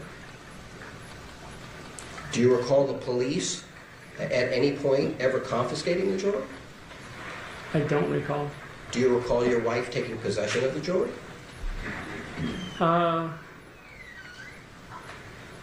As far as I know, she did, but it was a long time ago. You've talked about Mr. Miller being a handyman and doing work over at the house, right? Right? With regard to Mr. Randolph, did you know he was retired? Did you know he was retired from But the who state? was retired? You knew he was retired. No, but who was retired? Thomas Randolph. Thomas Randolph. From the state of Indiana. Did you know that? No, I did not. Okay. Oh, he had a job. Did you say that, do you recall saying that Mr. Randolph was in pain a lot? He acted like he was in pain. But you also said that through with the pain, he would work quite hard and get a lot of things done. Yeah. So, if I understand you right, he would make some noises when he was picking things up, groan, moan. Yes, of course. But he would work through it, and sometimes you're actually surprised at how much work he was able to accomplish, right? Yeah. Okay.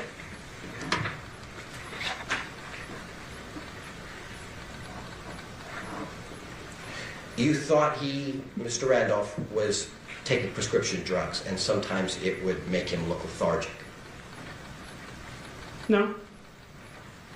You never thought that sometimes he barely even looked lucid?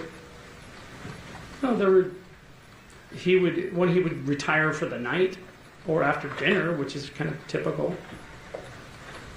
Uh-oh. Do you remember Little telling impeachment the right here. police Hang on. that sometimes he was on prescription pains and that he was barely on the edge of lucidity? Do you remember saying that, yes or no? Yeah, I guess I did say that.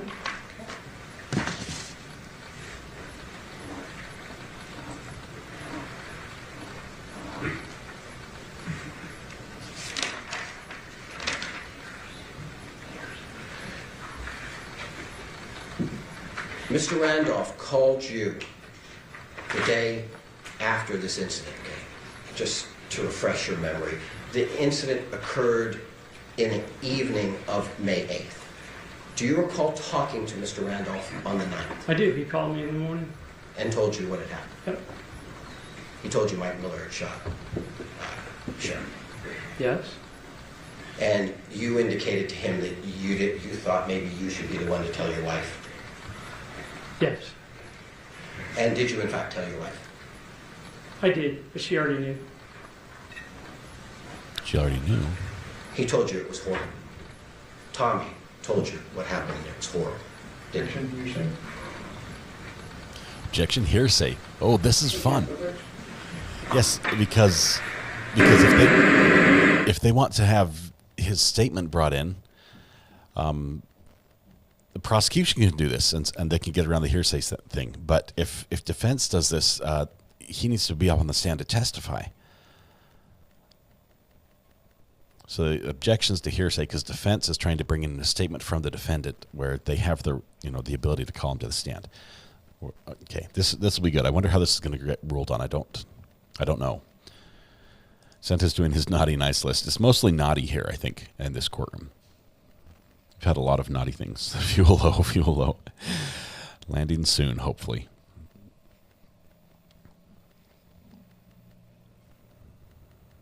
Okay.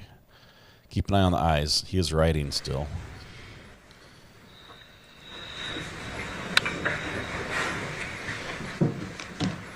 Thomas called you after this incident, right? He called you a few times. Yes. You talked to Tommy about funeral arrangements, didn't you? He called about them. He paid for the funeral, didn't he? Yeah. How much did Tommy pay for the funeral, if you know? I don't remember. It's thousands, though. It's a nice funeral. I'll rephrase it. It was a nice funeral, wasn't it? It was a funeral. It was a funeral. And Tommy paid for it. Yeah, to my knowledge, he did, yeah.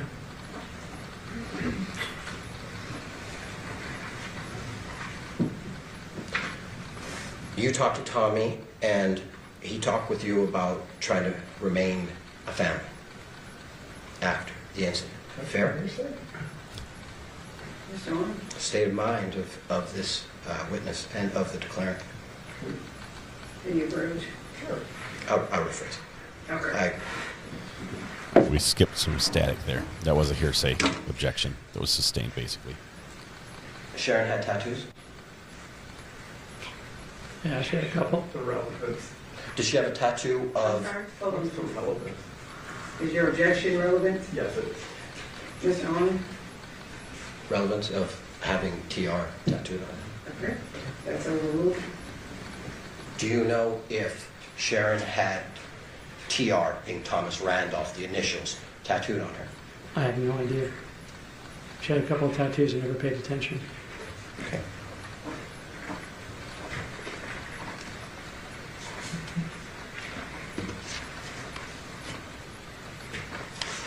Close the doors. That concludes cross-examination.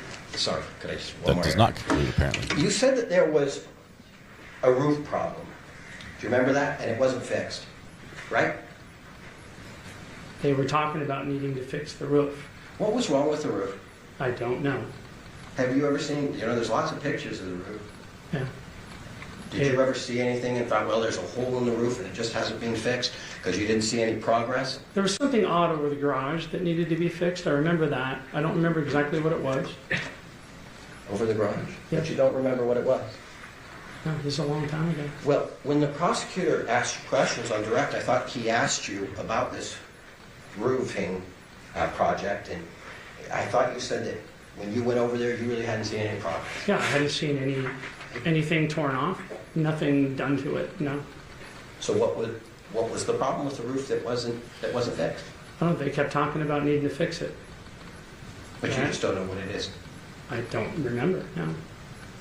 So when you say you went over there and you didn't see any progress, you can tell the ladies and gentlemen of the jury, I don't really know what was wrong with the roof in the first place because I can't identify anything in pictures that was wrong with the roof. No, it was a project they kept talking about that they wanted to do, that they had to do, and I never saw them touch that roof. How often did you see Michael Miller over at that house?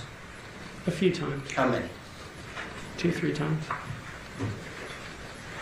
2 or 3 times? Yes. And when were those 2 or 3 times? The Easter dinner. Okay. And maybe a couple of times in passing when I was stopping by after work. So you really didn't see what Michael Miller was doing over there unless you were there those 2 or 3 times, correct? Yeah, except for the time he worked on the garage. I saw that right when they finished it. Okay. And so you saw Michael Miller actually helping out, doing odd jobs? Yeah. The garage was definitely clean. Okay. Nothing further. No. Okay, we're Do done. the ladies and gentlemen of the jury have any questions for this witness? Okay, seeing the response, sir, you are excused. 2 witnesses with no questions. Ladies and gentlemen, at this point, we are going to take our afternoon recess. During this recess, you must not discuss or communicate with anyone, including fellow jurors, in any way regarding this case or its merits, either by voice, phone, email, text, internet, or other means of communication or social media. You must not read, watch, listen to any news or media accounts or commentary about this case.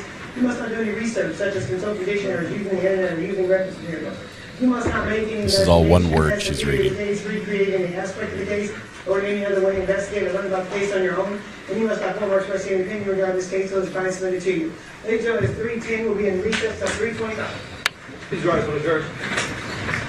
Okay, so we're gonna fast forward through this break here. We'll turn the sound off just a little bit. Give me just 1 second. We're going to skip ahead to because we have to get through this break. Let's see.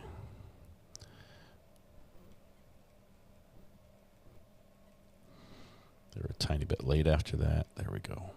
Okay. Here we go. All right, we're back. Mr. Randolph is present with his attorneys, deputy district on behalf of the state. Do both parties differ in the presence of our jury? Yes, Your Honor. Yes. All right, state, please call your next witness. Statement called Deirdre Marley. Okay. Okay, so we are catching up on Friday's occurrence in the afternoon. So we're going to go live with this court when they go live at noon today. So we're Deidre, I don't know how to say it.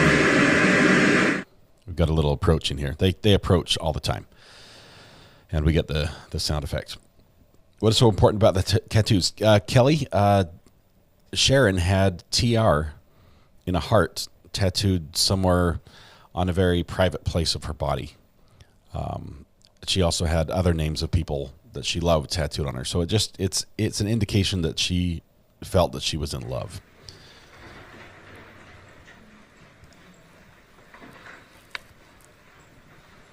We call her Dee Dee.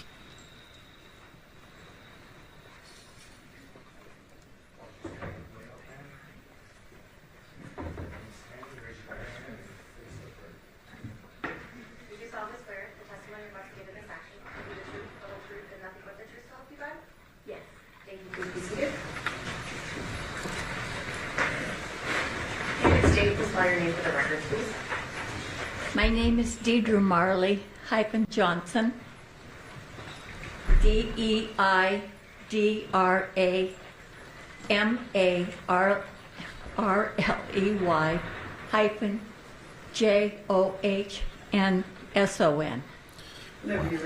Thank you very much. Good afternoon, Deirdre. How are you? Good. Good. Thank you. Deidre. Do you know someone by the name of Sharon Randolph?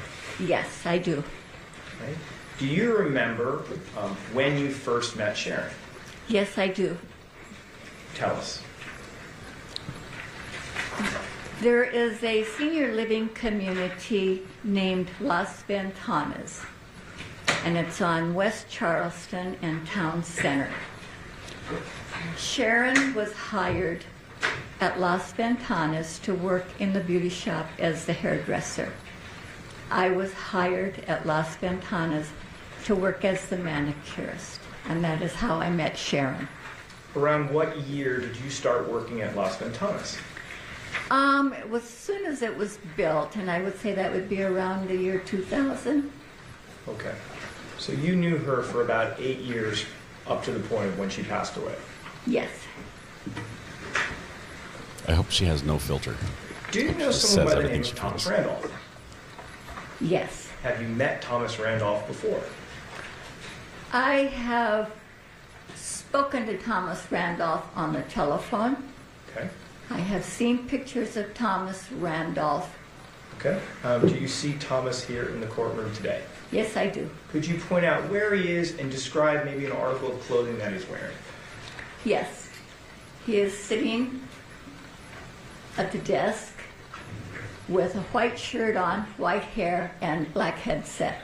Okay, let the record reflect the witnesses identify the defendant.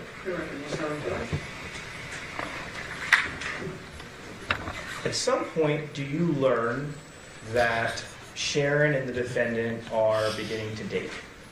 Yes. What's your understanding of exactly how they met? On the internet. So when you heard Janice, have fun on vacation. We'll miss did you you. have some advice for Sharon? I did. Please tell us what your advice was. I told her that I had bad feelings. I could not explain them, but I had very bad feelings and that she should not get involved. Does she listen to your advice at that time? No, she did not. And was this around the summer of 2005, ballpark? I would say that's about right. Okay. Does it come to your attention that there's a possibility that the defendant may move to Las Vegas? Yes. When you heard that information, did you have advice for Sharon? Yes, I did. Please tell this jury what advice you gave Sharon. I advised Sharon that I thought it was a very bad idea to have Thomas Randolph move to Las Vegas. And just to be clear, is this time period, is this within a relatively quick time period or long time period? This decision to maybe move in from Utah to Las Vegas? They had dated for a while. Thomas Randolph had come on weekends to visit. Okay. And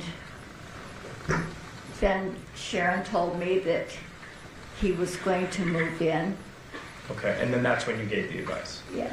And I can't remember if I asked you, but did she follow your advice? No, she did not. All right. What do you remember at the beginning of the relationship? When you could observe and talk to Sharon, like how did she feel about dating Tom in the beginning? Sharon was happy. She was excited. She had that new relationship glow. She was giddy.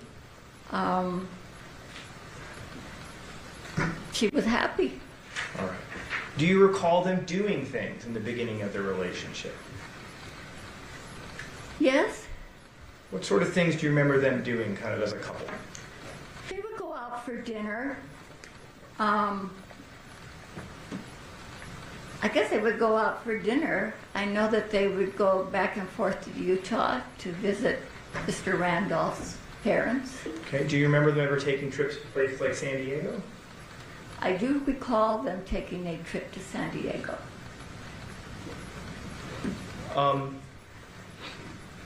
Ultimately, do you come to learn that there's a possibility that the defendant may literally move into the house? Sharon's house? Yes, he moved into her house. Okay, and do you give her advice regarding that decision? Yes, I did. And what was your advice to her at that point? I told her that I thought it was a bad idea. All right.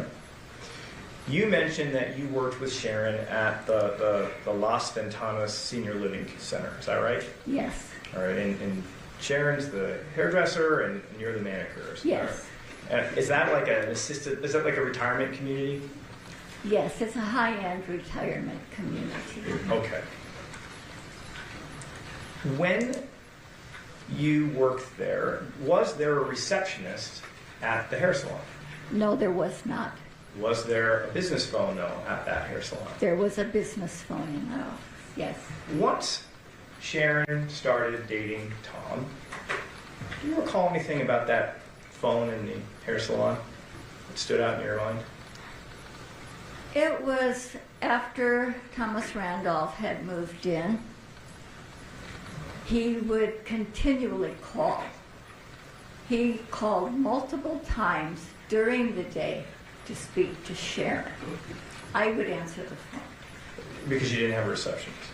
We did not have a receptionist. On average, what are we talking about here? About how many times a day? A minimum of 15 times a day. Would you take the time to explain to the defendant that maybe Sharon's busy working and she can't come to the phone, things like that? There were a few times when I would tell him that she was working. Do you ever remember any other phones ringing? Yes. Okay, what phones would also ring? Her cell phone. Okay. We call both phones, cell phone and And a then work similar phone. things would happen, just letting him know, hey, we can't talk, we're working. Yes.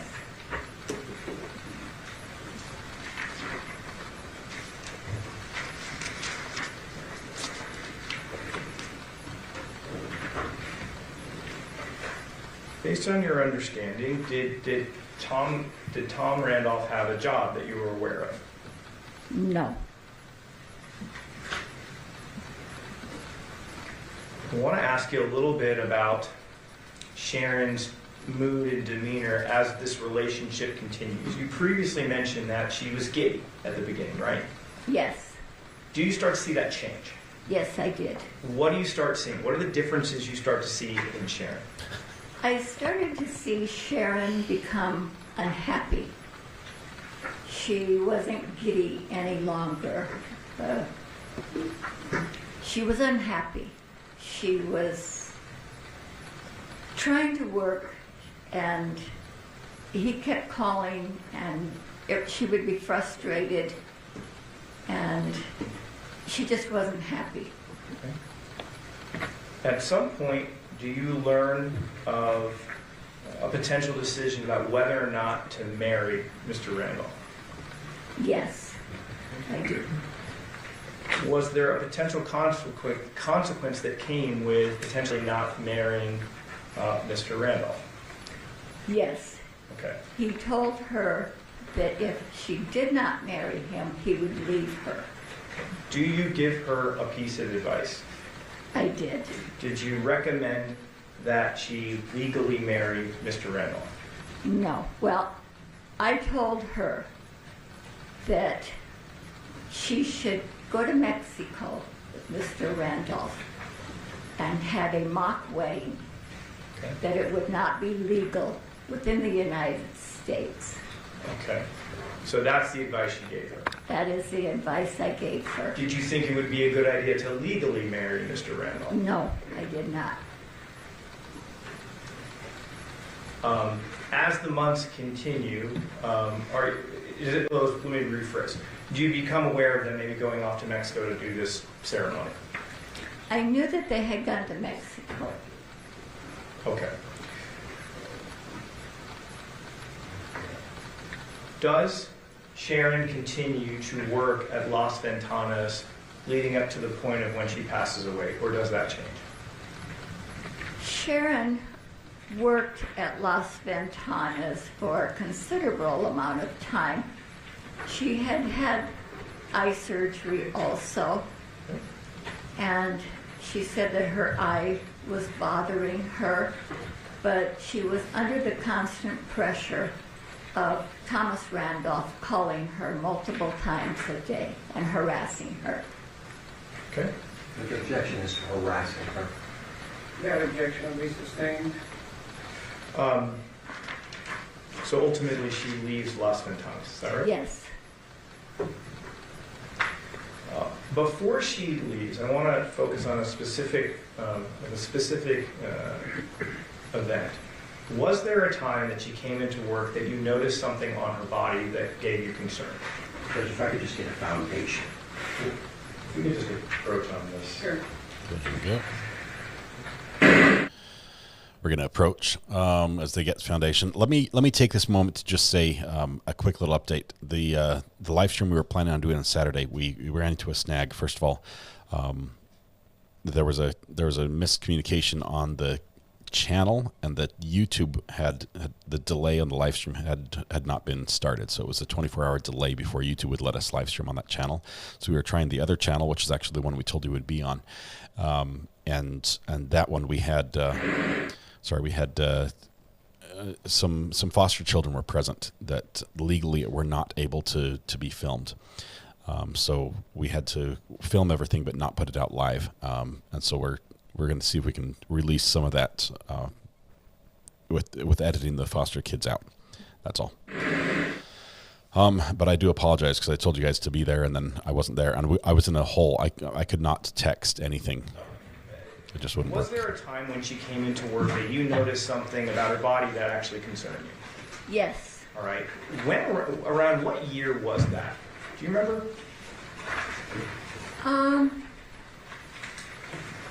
I would say it was probably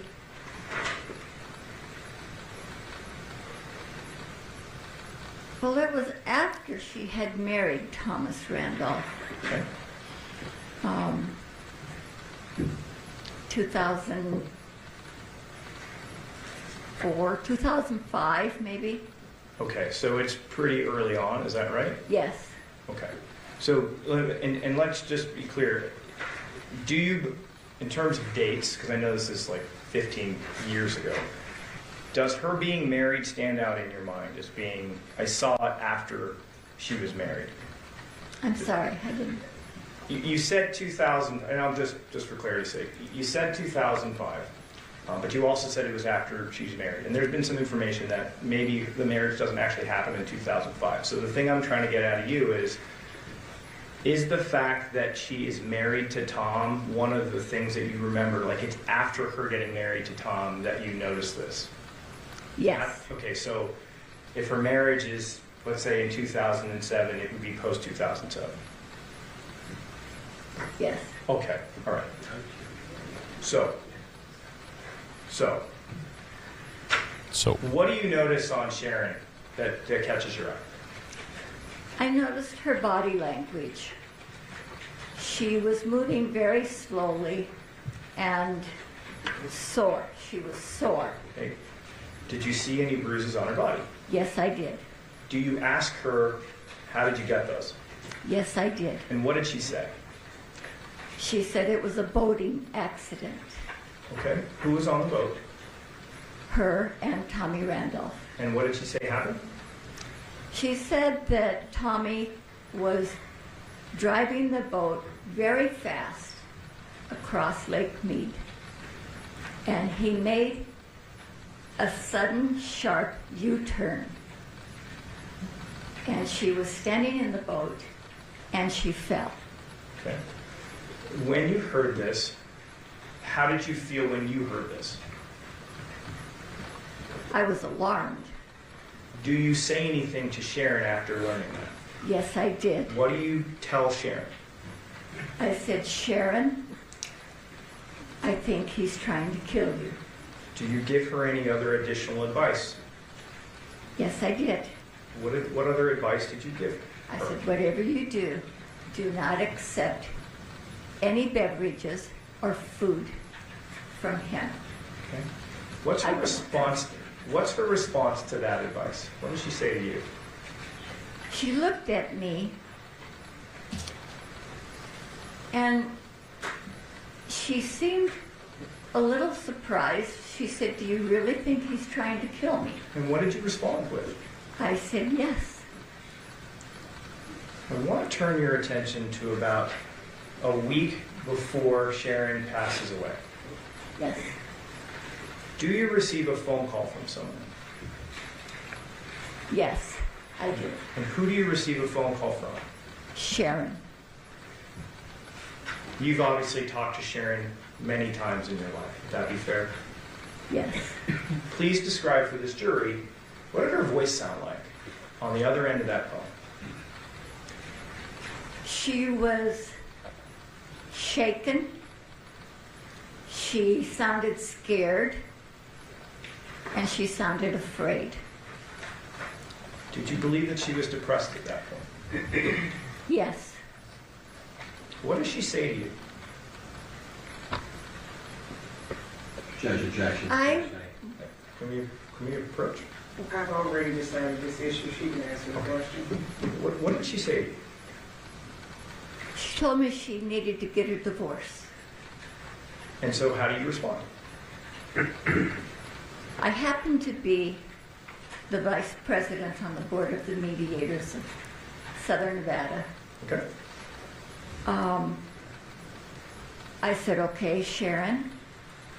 I said, I'll help you get a divorce. All right. Did you think it was going to be, well, at this time, did you think she was legally married? I did not. Why is that? Because I had told her not to get legally married. So you thought it was just the Mexico thing? I thought it was just the mock wedding. Okay, did you say that to her? Something like, hey, that shouldn't be too difficult. I mean, you didn't technically marry him, something like that? Yes, I did. Okay. Does she correct you and correct your misunderstanding at that point? I had told Sharon, I says, well, it wouldn't be difficult to get divorced because you never married Tommy. And then she says what? And she said, yes, I did, Deidre. Talk to me into getting married. So do you start to give her advice at this point from what you could help her do legally to get a divorce? Yes, I did. So what sort of advice did you offer or help did you offer?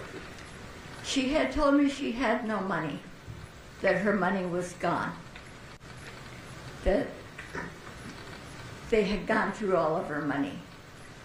And I said, okay. I said, that won't be a problem.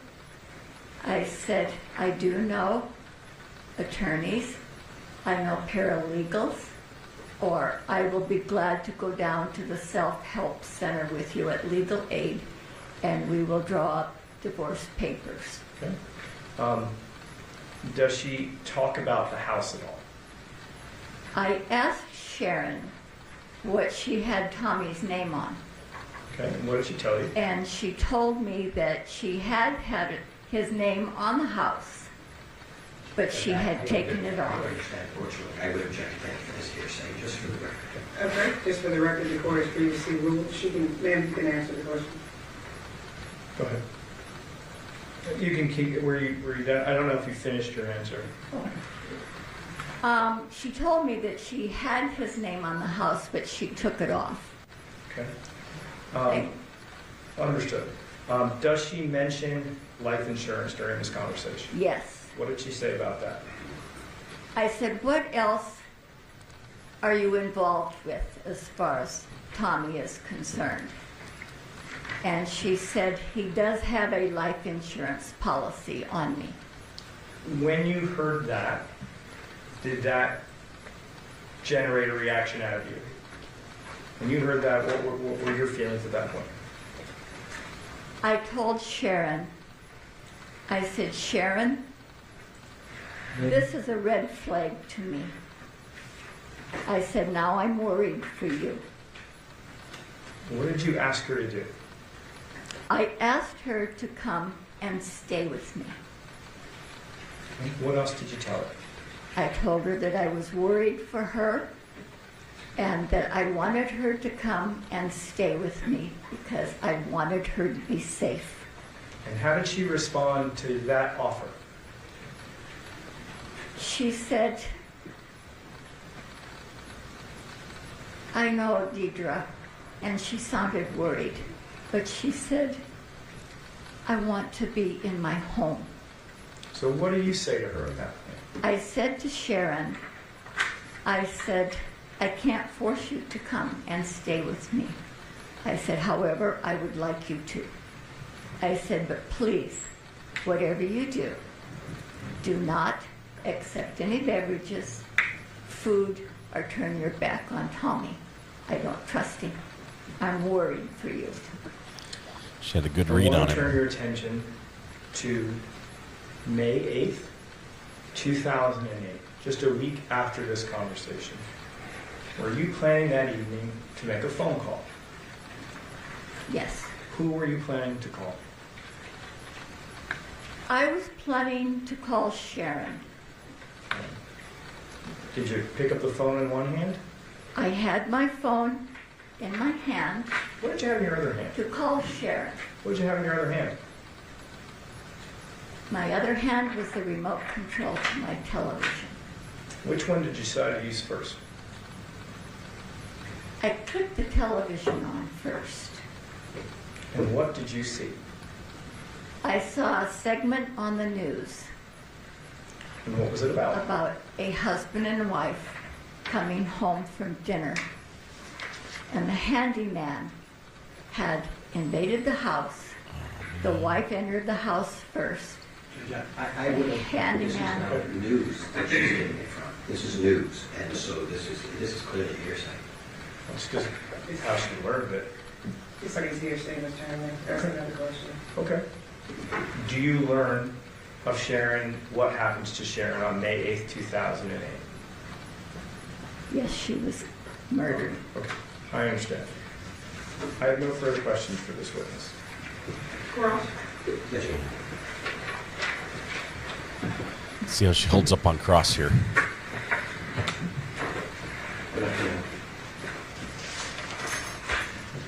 You didn't like Thomas Randolph, fair to say. I didn't like him. And you didn't like him from the very beginning. Is that a fair statement? From the very beginning. You have told the jury that you warned Sharon not to be with Thomas Randolph, right? I did. And she ignored you, didn't she? And she was with Thomas Randolph. Fair? Love has sin. Okay. You told her not to be with Thomas Randolph, and she ignored you, and she was with Thomas Randolph. She was. Okay. You told us that that at some point you finally realized she's legally married, right? Yes, she told me she was. And she hadn't told you she'd gotten married, had she? No, she never did tell me until she wanted to get her divorce. So it's fair to say that Sharon got married to Tommy and didn't even tell you she was married, right? I was no longer working with Sharon. So it's fair to say that Sharon got married and didn't even tell you she was married to Thomas Randolph. No, because she wasn't working with me. So the answer is yes, she did not tell you. She did not tell me. Now you say she wasn't working with you. When did she stop working with you? It was after she married Thomas Randolph. Are you sure it wasn't in 2006? After the... I cannot give you an exact date. Because you're struggling a little bit with dates, aren't you? I'm struggling with it. With some of the dates. Do you remember you told us about this boating incident and you described it at first to the jury as 2005? Do you remember saying that? I did. Do you remember saying that? It's been a long time. So what I'm asking you, I'm not quarreling with you. I'm just saying you told the jury the boating incident was in 2005, right? Yeah, whatever. I do not have the exact dates. And you didn't even know that they were legally married, so you don't know when they were legally married, right? Is that fair? So, I'm sorry, but... You weren't... Sharon didn't tell you, oh, I'm getting married tomorrow, it's going to be wonderful, you should come. Nothing like that. You didn't know about the marriage. No, she did not tell me that. And you know she stopped working with you at some point, right? Yes. You'd warned Sharon, don't marry this man, because you didn't like him, right? I warned her against marrying him. And when she told you she'd actually married him, you told her you were unhappy about it, right? I didn't tell her I was unhappy about it. You did not say that you were unhappy about the marriage? No, I did not. Did the police actually come and speak with you? The police did not come and speak with me. In fact, the only time you talk to law enforcement is over the phone. Is that a fair statement? Correct. They never take a recorded statement from you, right? No. And you can tell us that you did not tell the police that when you found out that Sharon was married, that you told her that you were unhappy with her. That's not something you told the police. I never told the police that. Okay? And you told Sharon, when you did find out she was married, you told her you thought she should get a divorce, right? No, I did not. You did not tell her about to go get a divorce and how to do it? No, I did not. Did you give her advice on how to get a divorce? When she called me, I told her I would help her. Okay, so you gave her advice on how to get a divorce. I told her that I would contact attorneys, paralegals, or help her get her divorce. You told the jury that you said to Sharon, you should come stay with me. Yes, I did. And she didn't go, did she? She did not come and stay with me. She stayed with Tommy. She stayed in her house. Well, now that conversation you had a week before the incident, do you remember you said that you got a call from Sharon about a week before the incident? Yes. Where was she? Do you know? I don't know where she was at. She called me. I was in my vehicle on my way home from a board meeting. So do you know where she was at? I do not know where she was at. I did not ask her where she was at. Had she been traveling with Tommy in the, let's say, week or weeks before the... That I cannot tell you. Were they planning to go in the days after the incident? Were they planning to go on a trip anywhere, or do you not know? I don't know. Were they planning to celebrate Mother's Day anywhere? Or not that I'm aware of. Because that's not really... I mean, it's fair to say that from the understanding you had of Sharon, maybe Sharon wouldn't be going out with Tommy in the days before the incident, right? Because she was upset. When Sharon and I worked together, we talked. After Sharon quit working, she would come in and visit every now and then. So is it fair to say, do you mind if I call you Deidre? Is that okay? Sure. Okay. Deidre, is it fair to say that you were close with Sharon when you worked together, right? We were close. You're working together all day long, 8 hours a day, get to chat, water Yes. cooler kind of thing. Fair? Right. Yes. And at some point, you lose that closeness because she stops working with you. You're not colleagues anymore. She was home. And so she was home with Tommy and not with you 8 hours a day. Fair? She was with Tommy.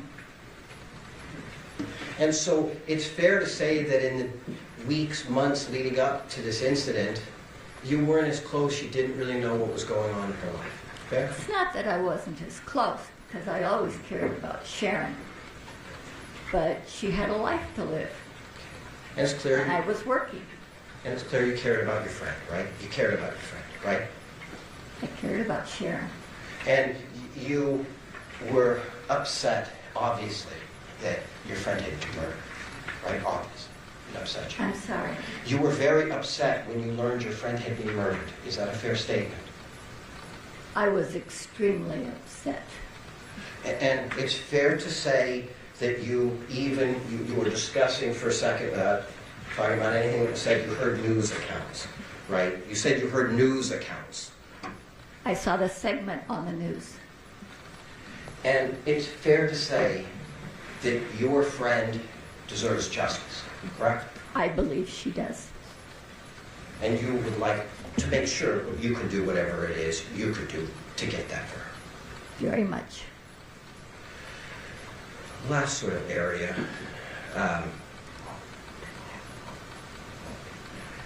You told us today that you learned or you talked to Sharon about life insurance, right? Sharon told me that Tommy had a life insurance policy on her. Did she say that she'd gotten her life insurance policy for herself? In other words, did Sharon say, I got a life insurance? She did not tell me that. It was sort of something maybe Tommy had gone and done secretly, and she found I have out. no clue if it was secret or not. Objection. You got misstated testimony. I'll ask another question. Did you tell the police that you had actually heard something about life insurance on Sharon, but you couldn't recall where or from whom you'd heard it? Do you remember telling the police that? I told the police that Sharon told me that Tommy had a life insurance policy on her. You told the police officer that? Yes, I did. Who was that police officer? I called a criminologist. No, listen to me. Listen to my question, okay? Who was this police officer that you... Just 1 second, Mr. President. Yes. Okay, we're going to approach again. Turn off the sound while they blast our eardrums. She's doing a good job. She's, my camera's dying on me. Grr. All right, we'll have to get that fixed. My back camera's gone. Just turned off. I think it's because I have a battery in there. Okay, here we go. Did you ever talk to a Detective O'Kelly? Does that name ring a bell? Or no? Yes. Did you tell Detective O'Kelly that you had only heard about life insurance and recently heard that, but you didn't say it was from Sharon? Do you understand the distinction I'm saying? I told Detective O'Kelly that Sharon had told me that Tommy had a life insurance policy on her. Of course I told you. Okay. Your Honor, that concludes cross-examination. Redirect, Mr. Leonard. No, Your Honor. Do the ladies and gentlemen of the jury have any questions for this witness? Okay, seeing no response, ma'am, you are excused. Thank you very much for your testimony here today. Deidre did a great job. She is a wonderful friend for Sharon. Sadly, Sharon did not take her advice, but she offered sound advice from her observations. Hindsight. Thank you, Your Honor. It's tough. Colleen Dean.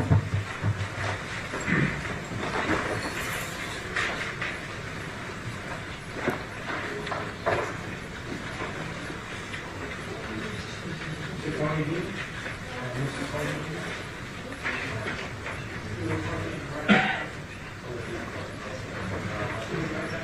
Look, we've got WD-40. Do you see that? There's WD-40 on the back wall. It's for the door. Okay, The witness is feeding the meter. You're making him pay for parking? Give me 2 minutes and I'll call it away. Subpoena the witness. He can pay for parking. It's like a racket. Look, there's the WD-40. Oh, it's out of the picture now.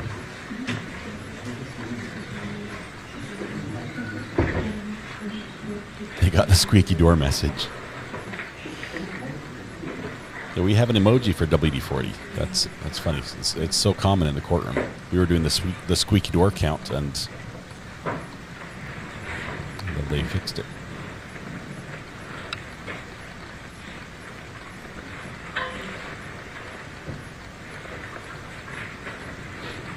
Low 48 this morning. Forecast is claiming 100 for a high next Wednesday. It's been over 5 years since we had 100 in northern Wisconsin. Ivan, you're gonna cook. Plan now for how you're gonna stay cool. That is, I mean, you might have to just live in your walk-in freezer, walk-in cooler. Yeah, we're fine there. State will call Victoria Kimenker. Okay.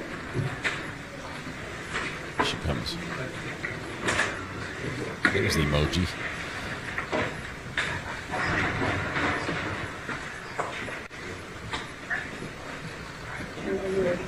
I used some over the weekend on my door and on the car as well. It has a little squeak as well. Victoria Kimenker. Kimenker. I'm saying this wrong. Vicky. You do solemnly swear the testimony you're about to give in this action will be the truth, the whole truth, and nothing but the truth to help you God? yes. Thank you. Please be seated. Do you state and swear in for the record, please? My name is Victoria Kimenker. My last name Kimenker. Speak whenever you're ready. Thank you very much. Victoria, how long have you lived in Las Vegas? Since I was 21. I was born in Boulder City, raised in Henderson, and working through Vegas all the time. I just ended up coming and staying in Vegas, living with my niece. Did you know someone by the name of Sharon Randolph, or Sharon Koss, I guess, back in the day? Yes. When did you meet Sharon? In 1975, I just came back from living in Washington, and she was working at the Liberace Plaza, so it's the end of 75. I used to go to a hairdresser there, and she was working under him. She was the shampoo girl. Okay. That's the first time I met her, and after a couple of times of going there, I started interacting with her and finding out where she lived and just talking to her, but just making friends. So you knew her for 30 years? Oh, yeah. Okay. So you start becoming friends even back then and over the decades. Would that be correct? Right.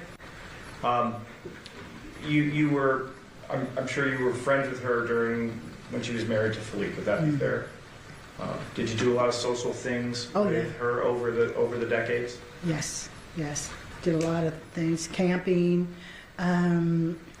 She came over her and Philippe would be over our house for the holidays with our family and my husband's family.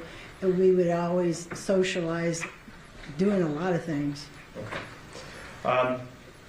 Obviously, there's a time where Philippe passes away. Do you come to learn of the fact that Sharon, let's do this. Is there a time, scratch all that. Oh, that was terrible. I apologize. Do you know someone by the name of Thomas Randolph? That is a soundbite. Do you see Thomas Randolph sitting here in the courtroom right now? And I have it set up already. Could you please point out where he is and maybe describe an article of clothing that he's wearing? White shirt, headphones on his head. Okay, let the record reflect the witnesses identify Mr. Randolph. Do you remember where you were the first time you saw the defendant? Yes. Where is that? Me and my husband were going shopping at Mervyn's. And I used to work for Mervyn's. So it was a couple of years or so later when I didn't work for him anywhere. We just went in there to go shopping. And as we were walking around, I happened to look up, and I used to work in fine jewelry. So we looked up, and I saw Sharon. And I told my husband, oh my God, there's Sharon. So we walked over to her, and they were both like looking on the counter, and they were looking at a bunch of rings. And so I said, Sharon, and she turns around and she looks at me, and I think she was a little surprised that, you know, we were there. And so I said, what are you doing? And she says, well, we're looking at rings because we're going to get married. Right. So I said, okay. When you heard that, did you have a reaction to that? Yeah, I was kind of shocked. When you went up and introduced yourself to Sharon, what was Tom Randolph doing? He was looking down, looking at the rings. Sharon proceeded to, he turned around and she said, these are my friends, Vicky and Dale. And he turned around like this and then turned around, you know, no hi, nothing. Just left it at that. Okay. Did you find that interaction, how did you find that particular interaction? Kind of rude. It's just a description of the interaction, but I can move on whenever you want. Okay. Does Mr. Randolph spend any time introducing or talking to you during this time at Mervyn's? No. Does he shake your hand? Nope. How about your husband's? Nope. Okay. When you learned of this, that she was off to go get married, were you concerned? Kinda. Did you say anything to her about it? I just said something to her in the way of, what are you doing? And she looked at me and said, you just don't want to see me happy. Okay. That was it. We turned around and we walked away.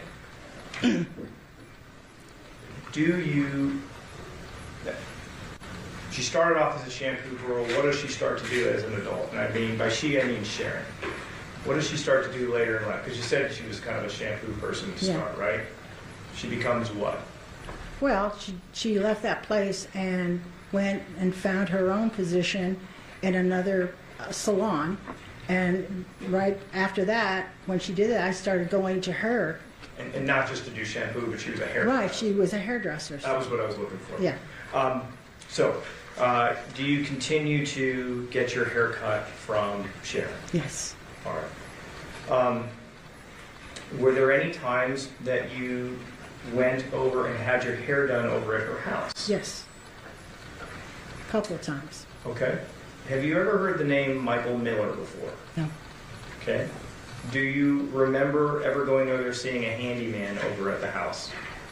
Just that one day when I went over there and she was going to do my hair and they were watching the movie.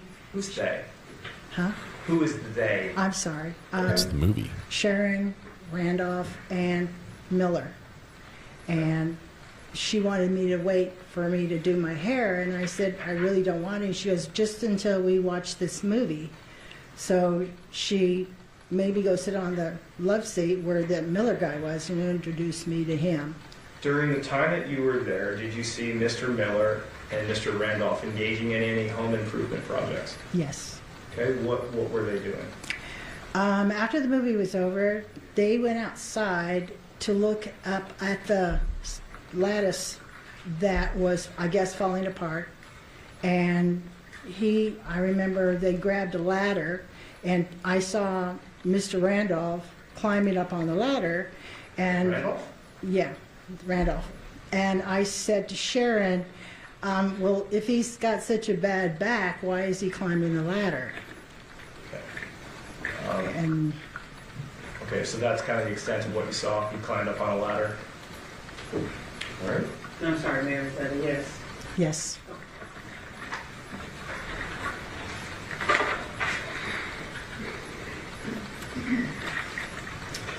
Were there other times that you went over to Sharon's house to get your hair done? Yes. And in addition to that, did you ever go over socially, or was it typically just to do hair? No, I went over there one time. It was just like probably a month, maybe 2 months after they had gotten married. I went over there, and me and Sharon were in the living room, and I was talking to her, and Thomas Randolph came out of the bedroom, and he walked over there to where Sharon was sitting, and he was sitting on the edge of the chair, and he was hugging her and saying, like, this is my love, or I love her, or whatever. And I just kind of looked at him, and then he got up, and I was questioning him. Like I said, do you work or whatever? And he said, like he's trying to find something. And I said, well, I work for the school district. And he says, well, I'm trying to find something, you know, as a substitute teacher or whatever. Okay. And then that was it. And then he got up and walked back in, walked back in the room. Would he typically, when you went over there, would he typically interact with you guys? Would he typically stay in his room? What would he typically do? No.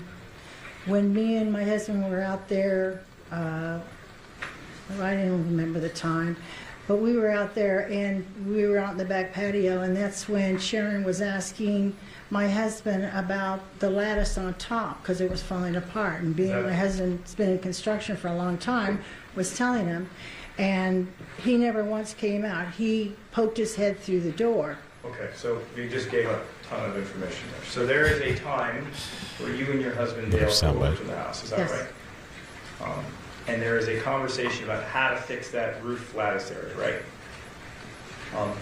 How long has your husband been in construction? About 23 years. I don't know what the relevance of this is. I don't know. Can council approach? Well, sure. Okay, we're going to approach to talk about the relevance of how long her husband's been in the construction business. The part I want to soundbite, the one that we just heard was, okay, you just gave a ton of information there. I think that's the next part we need. I think this will be a quick sidebar. I'd probably get overruled. I don't know. Let's see. Because it's not her, it's her husband being involved. I'm not sure. We'll see what the judge says. Mr. Randolph is the eyes are heavy, knees are weak, palms are sweaty. Yeah, he does look a little tired. Okay, is it pantoufle or pantoufle? And Mrs. R.A. asked me to ask you this. I think it's pantoufle. I think that's French. I know it's not a popular opinion, but I think these defense attorneys are doing an amazing job for their client. Very, very good. And we look at them and we think they're slimy. Oh, we're not supposed to be able to see these notes. So it would be nice to pan away from this. Yeah. Thank you, cameraman. Tip up so we don't see the notes. I think they're great. They are really, really good. Yes.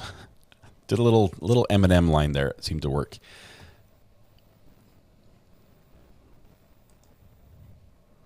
It's a long sidebar. Come on, peeps. Let's get this together. Good morning, Casey. We're just catching up on the last little bit. We have just a little bit. I think we've got less than half an hour still going there. Less than half an hour of catch up, and I realize that the court normally starts at 12, and I think they're going to start an hour and a half late. So we're going to have a lunch break before we continue with the live testimony from today. Okay. I want to turn your attention to about 1 week before Sharon is killed. Do you have a conversation with Sharon Randolph? Yes. Is it in person or over the phone? What do you remember? The day that I was over at her house when she did my hair. 1 week before? Yeah. Okay. Okay. You're in person with her? Yes. I want you to describe to this jury what is her demeanor like. It's hearing impairment, so he's able to Quiet. hear the sounds in the courtroom a little better. Didn't really want to talk much. I'd ask her questions and she'd answer, but she was pretty abrupt. Does she start to cry at some point?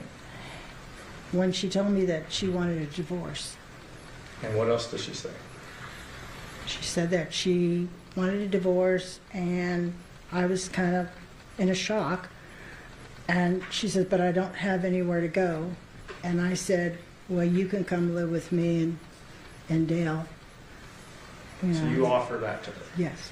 Did you indicate she could stay as long as she wanted? Yes. Ultimately, does Sharon ever take you up on that offer?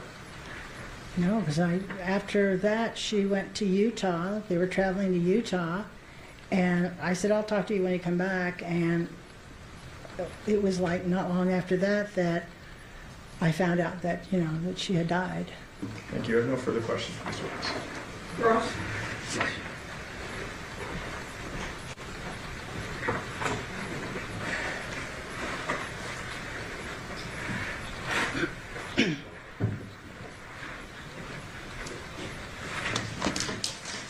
Good afternoon. Good afternoon. He's alive. He had a rough week, but he's alive. He checked in a little bit earlier. I think he's Start busy. with something you said. You said there was this incident that happened over at the house, and Tommy had gone up to Sharon. He was hugging her. And did he turn to you and say, I love this woman, or she's my love, or something like that?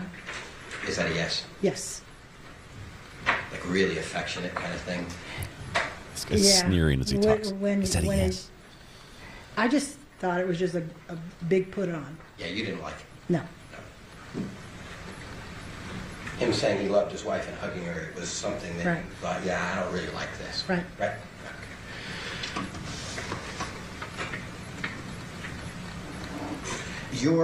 You have a husband, his name is Dale? Dale.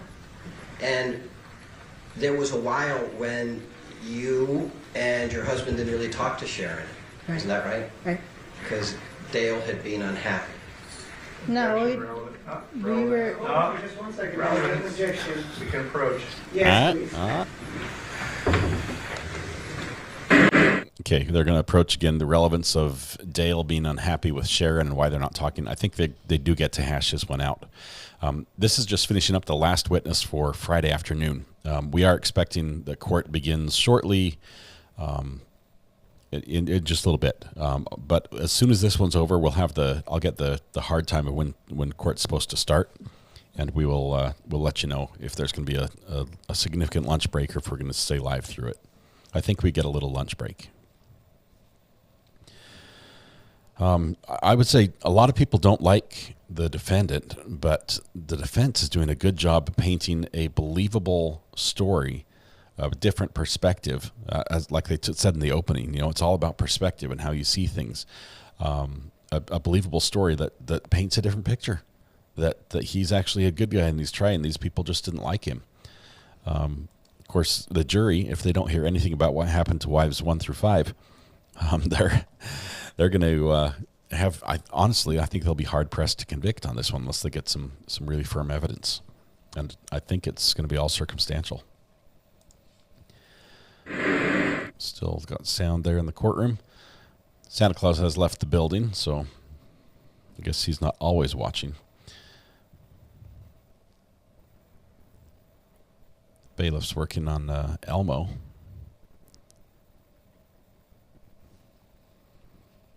Guess that says I have 3 clips already. Wonderful. It's a good day. It's a good day. Afternoon might be very spicy, especially if we have Lizzie, the girlfriend, on the stand. That's going to be incredible. Usually starts late when they have business the attorneys have to conduct with the judge outside the jury's presence. That's normally why it's late.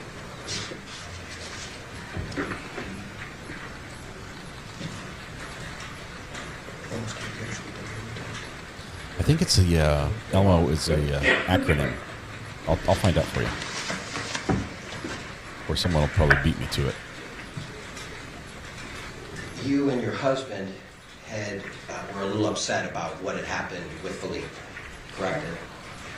Is that a yes? Yes. And so there was approximately an 8-year time period where you don't talk to Sharon. Right. Okay, so if you could give us sort of that time frame, just so the jury could understand. When you say the 8 years that you're not talking to Sharon, thank you, Roseanne. When are those years? Does my question make sense? Yeah. 8 years? In the Didn't house talk that to we were Sharon? living in, we had bought some property to move in and build a house. So with Do you know the dates in which you were talking, Sharon? Can you just give us those dates? Gosh. 95. I would say anywhere between 92 to 95 or 96. Wife too Or died of a single 97. gunshot wound Are those to the through those head. years right there that we weren't talking with her? Wasn't it after the death of Philippe? After the death of Philippe? Yes, after. So you were not talking to her during the time she was married to Philippe? We were it's so far back, I'm trying to remember. We didn't have anything with them for 8 years. It was after we moved out of our house in the year 2000. We moved into another house. That's when we started talking, when I started talking with Sharon again. Defense attorney's excited. I'll see if I can get a better foundation. Did you stop talking to Sharon? Did the relationship sort of fizzle out for that 8-year period because of the way Dale, when you thought that Sharon had treated Philippe? No. That had nothing to do with the way Sharon was treating Philippe. That had nothing to do with it. What was it that caused... Dale and Sharon kind of got into a misunderstanding, and Dale had asked her to leave. Can we approach? Yes. Okay, so they set the limits on what they could talk about, and it looks like we've gone outside them. So Elmo is the brand name. I thought for some reason it was actually an acronym, but I don't think so. I think you guys are right. Just a brand name. If Elmo was an acronym, what would it be? Wrong answers only here. What does Elmo stand for? Elmo is the light assistance device. If you look up there on that screen that's not moving right above me, that's the folded down device was an Elmo. It's a document camera. What does Elmo stand for? I need creative people to tell me what the acronym would be. Are these public attorneys? Fern, I believe that he's actually paying for these attorneys. Now, he's had like 25 attorneys. He's got a ton of attorneys in this case from when it first happened, in 2009, all the way through. I mean, he's had just a ton of attorneys. Just a projector. It's a connected projector, so it can act as a source for the cameras and things like that. It works really well that way.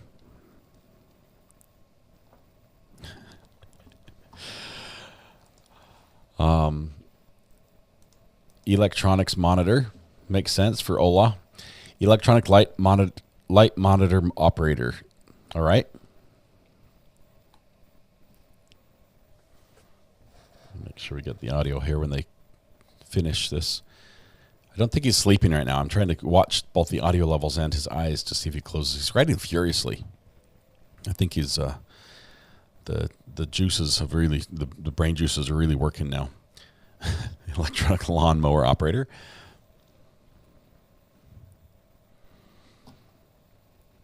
Is he 67, 68 right now? He's in his later 60s.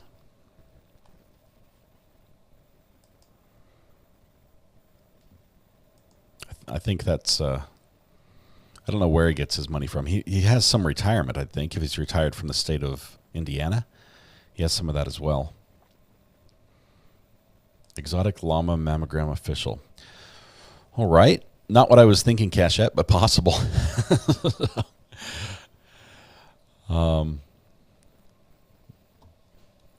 That's the one, says Ella. We nailed it. Elevated long money observance. Extremely lazy man's overhead. This is it, Kath. I think that's it. The lazy man's overhead. Just plug in the Elmo. Make it do all the work for you. Everything Lame Monday offers lame, but I tried. Tish, the effort's what counts. Earlobes make oxygen. Come on, I thought they were walking back here. Sorry to deafen you. You guys keep an eye on his eyelids. See if he's dozing off for number 4. There we go. Did you give an interview to the police? To the detective, yes. They recorded it. Do you recall that? Yes. Do you recall saying that Dell had a problem because he didn't like the way that Sharon had treated Philippe?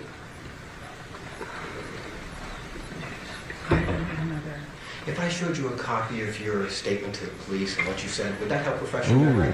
He wants to do this. Oh, that's the wrong answer. Always the wrong answer. Thank you, Nurse for God, for gifting a membership. That one went to Queen Swope.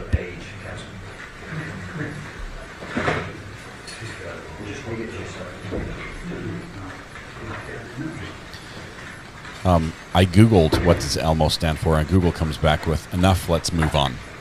So I think that would work as well. Okay. Okay. That, was that fresh in memory? Yeah. So one of the difficulties, at least that you're explaining to the police, is your husband's opinion of how Sharon treated Philippe. Is that right? yes, I'm sorry. And is that what caused the rift between you guys?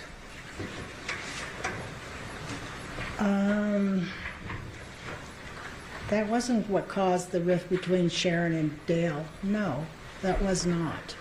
It was not. No. Okay. There came a point in time when you said that you were over at the house, over at Sharon's house, and Mike Miller was on, did you call it a love seat? On the love seat, Yeah. watching a movie? Yes. And was Sharon watching the movie? Yes. What is the movie? And was Tommy watching the movie? Please tell us the And title. did you watch the movie? Yes. So all 4 of you watched the movie together.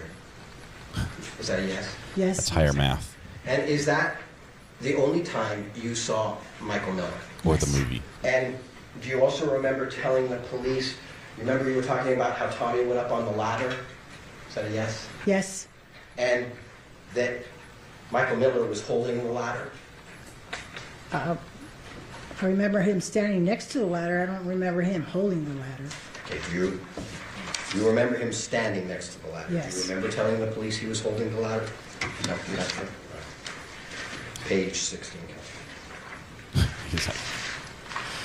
He's proven the point that he was holding the ladder. This is clearly he's doing work if he's holding the ladder. I don't know why he's fighting with this. It's just to discredit the witness, so she doesn't remember what she testified to before. Seriously, what year was this? 26. At least it's probably going to be a movie none of them had seen. Have to go with murder. If I showed you a copy of what you told the police about Tommy on the ladder and that Mike was holding the ladder, do you think that would refresh your memory? I don't know. I mean, I can look at it and see, but I don't recall because it's been so far back. Okay, so let me just do it this way. Yeah, You remember this incident, Tommy is going up a ladder. Right. Up towards the roof. Right. And after this movie, is it before or after the movie that Mike Miller is out there and he's... It was after the movie. Okay, so then they're doing something up on the... He's that's currently one of the charges he's facing right now in this trial. The incident that you described where you hadn't seen Sharon in a while and you walked into a store with your husband, right? Do you remember when this was? Like a date. And when I say a date, I don't mean September 15th. I mean like a year. Oh, jeez.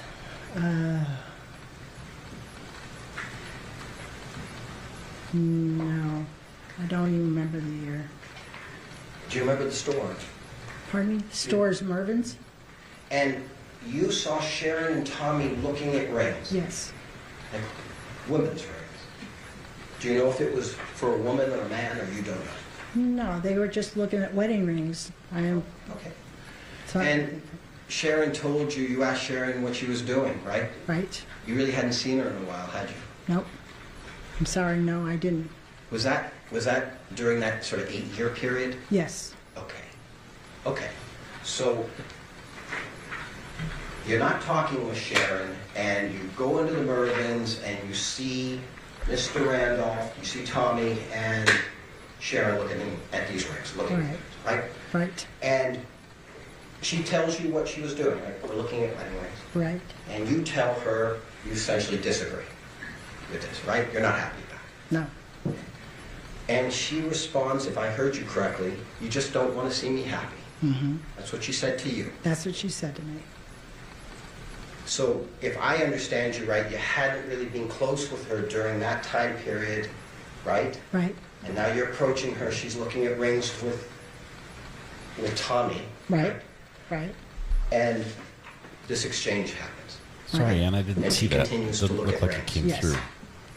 And he doesn't seem to be very receptive to you or your No. husband. Neither does she. No. And that Bothered me. We just walked away.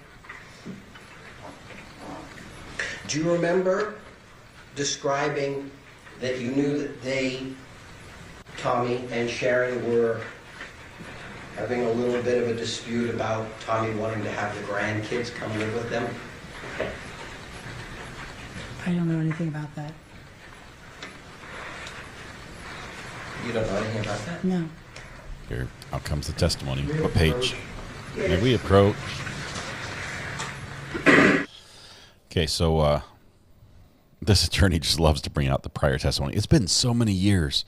These guys have to remember what they said to every police officer and every single time, years and years and years ago. And the details are not crucial details. Like, was Mike Miller holding the ladder or standing next to the ladder? 10 years ago, how do you remember that event?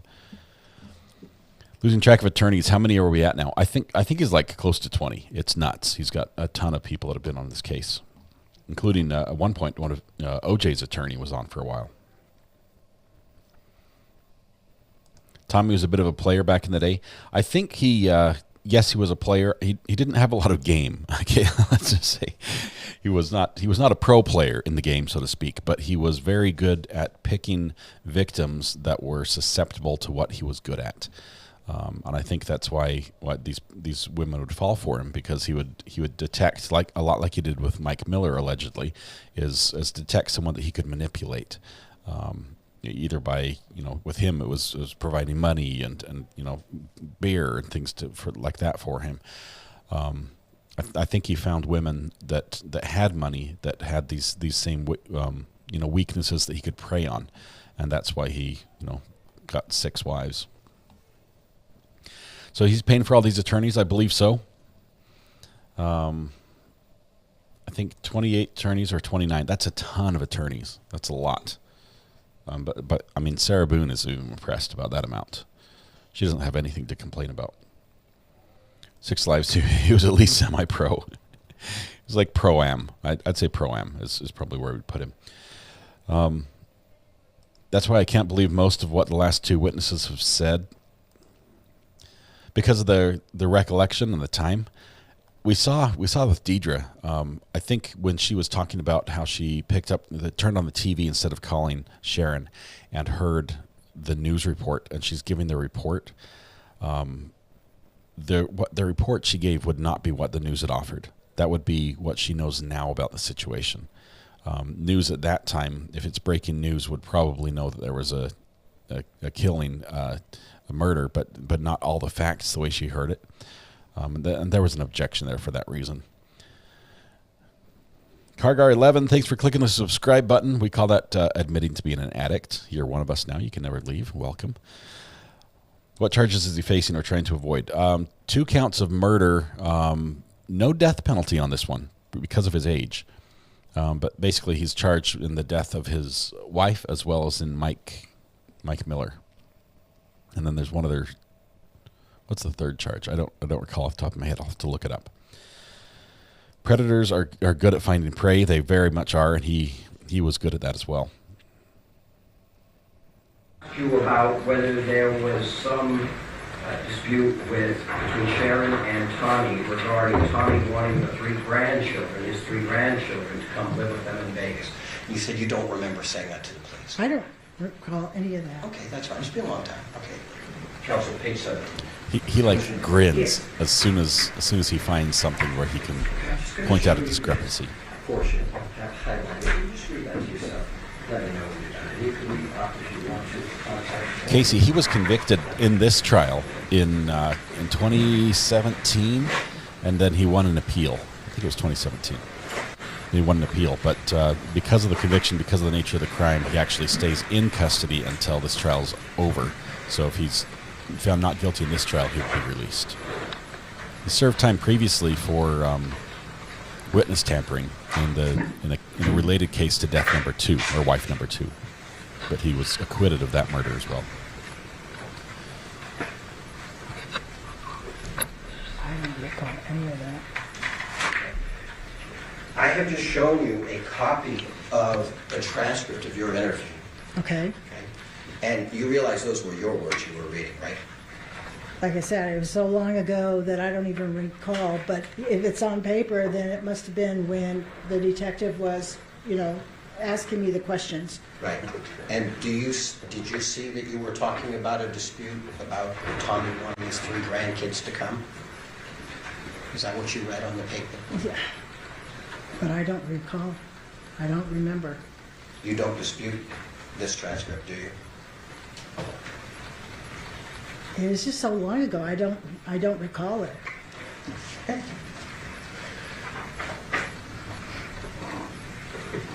Do you recall telling the police in that same transcript that Sharon was never going to let Tommy leave her? Was never going to let Tommy leave? Yes, that she wanted to keep him and that she wasn't going to leave him. Do you remember saying that to the police? I don't know how I said that because I didn't really know the man. So If you could just, most of you are yes or no. Do you remember saying that? No.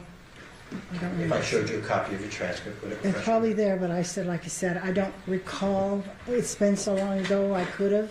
If it's on the transcript, I said it then. What page, Tom? It's page 24.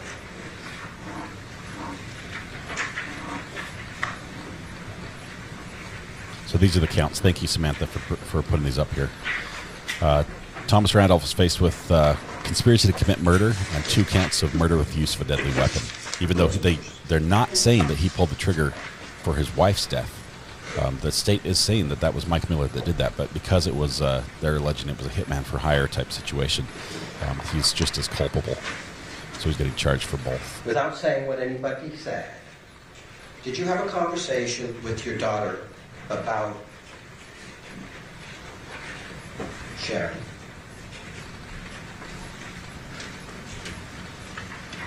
About their sex life? About Tommy and Sharon's sex life? Did you have a conversation without saying what was said? Did you have a conversation with your daughter about Tommy and Sharon's sex life? Objection. You mean recently? No. Objection. Oh, back then. Yes. What was the objection? I don't know. I don't recall any of that. Stop. She doesn't recall it. Move on, Mr. Holmes. Okay. We need that soundbite without me talking in it. Objection, objection, objection. Okay, I'm going to play that one more time. Well, I'll get it later, but I'm going to get that. Lastly, you said that Mike was a quiet person, didn't talk. Is that right? Yes. How many times did you see him over at that house? One time. Just the movie time? Just the movie time. And how long do you think you interacted with him over at the house? And when I say interacted, how long do you think you were over there? I was over there for close to an hour. Okay. Course indulgence. That concludes cross-examination. I think we're done here. Thank you, Corndog, for gifting a membership. That went to Sis. Cece, I did not follow the sentencing. I mean, I looked at a little bit on Twitter and followed it, but that was it. No further questions. Do the ladies and gentlemen of the jury have any questions for this witness? Okay, seeing no response, ma'am, you are excused. Thank you very much for your testimony here today. Thank you. You know, that's going to be a soundbite. I'm going to pull that. Possibly on the break if we get one. So we have to double check right now. Okay, ladies and gentlemen, at this time we are going to take our night recess to ensure that both of the parties have an adequate opportunity to ask questions of the next witness. During this recess, you must not discuss or communicate with anyone, including fellow jurors, in any way regarding this case or its merits. We're going to go ahead and Either by turn voice, this off phone, here. email, text, internet, or other means of communication or social media. Hang on one You second. must have rewatched listing news and media accounts of talking about the case. You must have doing research, such as consulting dictionaries, using the internet, or using reference cameras. You must not making investigation, test the theory of the case, recreating aspects of the case, or in any other way investigate or learn about the case on your own. And you must not form or express any opinion regarding this case, or that we are all back together. We will be back together in this room Monday morning at 10:30. When you guys get here Monday morning at 10:30, if you could wait outside, and the marshal will come get you as soon as we're ready. Okay, so right there she says 10:30. Sure you got all your personal belongings with you. Yeah, they say grab your eggs and leave. They tell the jury. So 10:30. That equates to 1:30 our time for court to start. That does not mean they will not start. The court will not be live. Court will probably start before that with some matters that the attorneys have to work out with the judge prior to this. So it's possible the feed will start before then. So let me just check and see what I can find right now on that, because normally it starts like literally right now, 12 o'clock straight up, which is what we're at in 9 o'clock in, let's see, let me look at this. Let's see, so they're expecting a 12:30 start. Well, it's live in 89 minutes. Okay.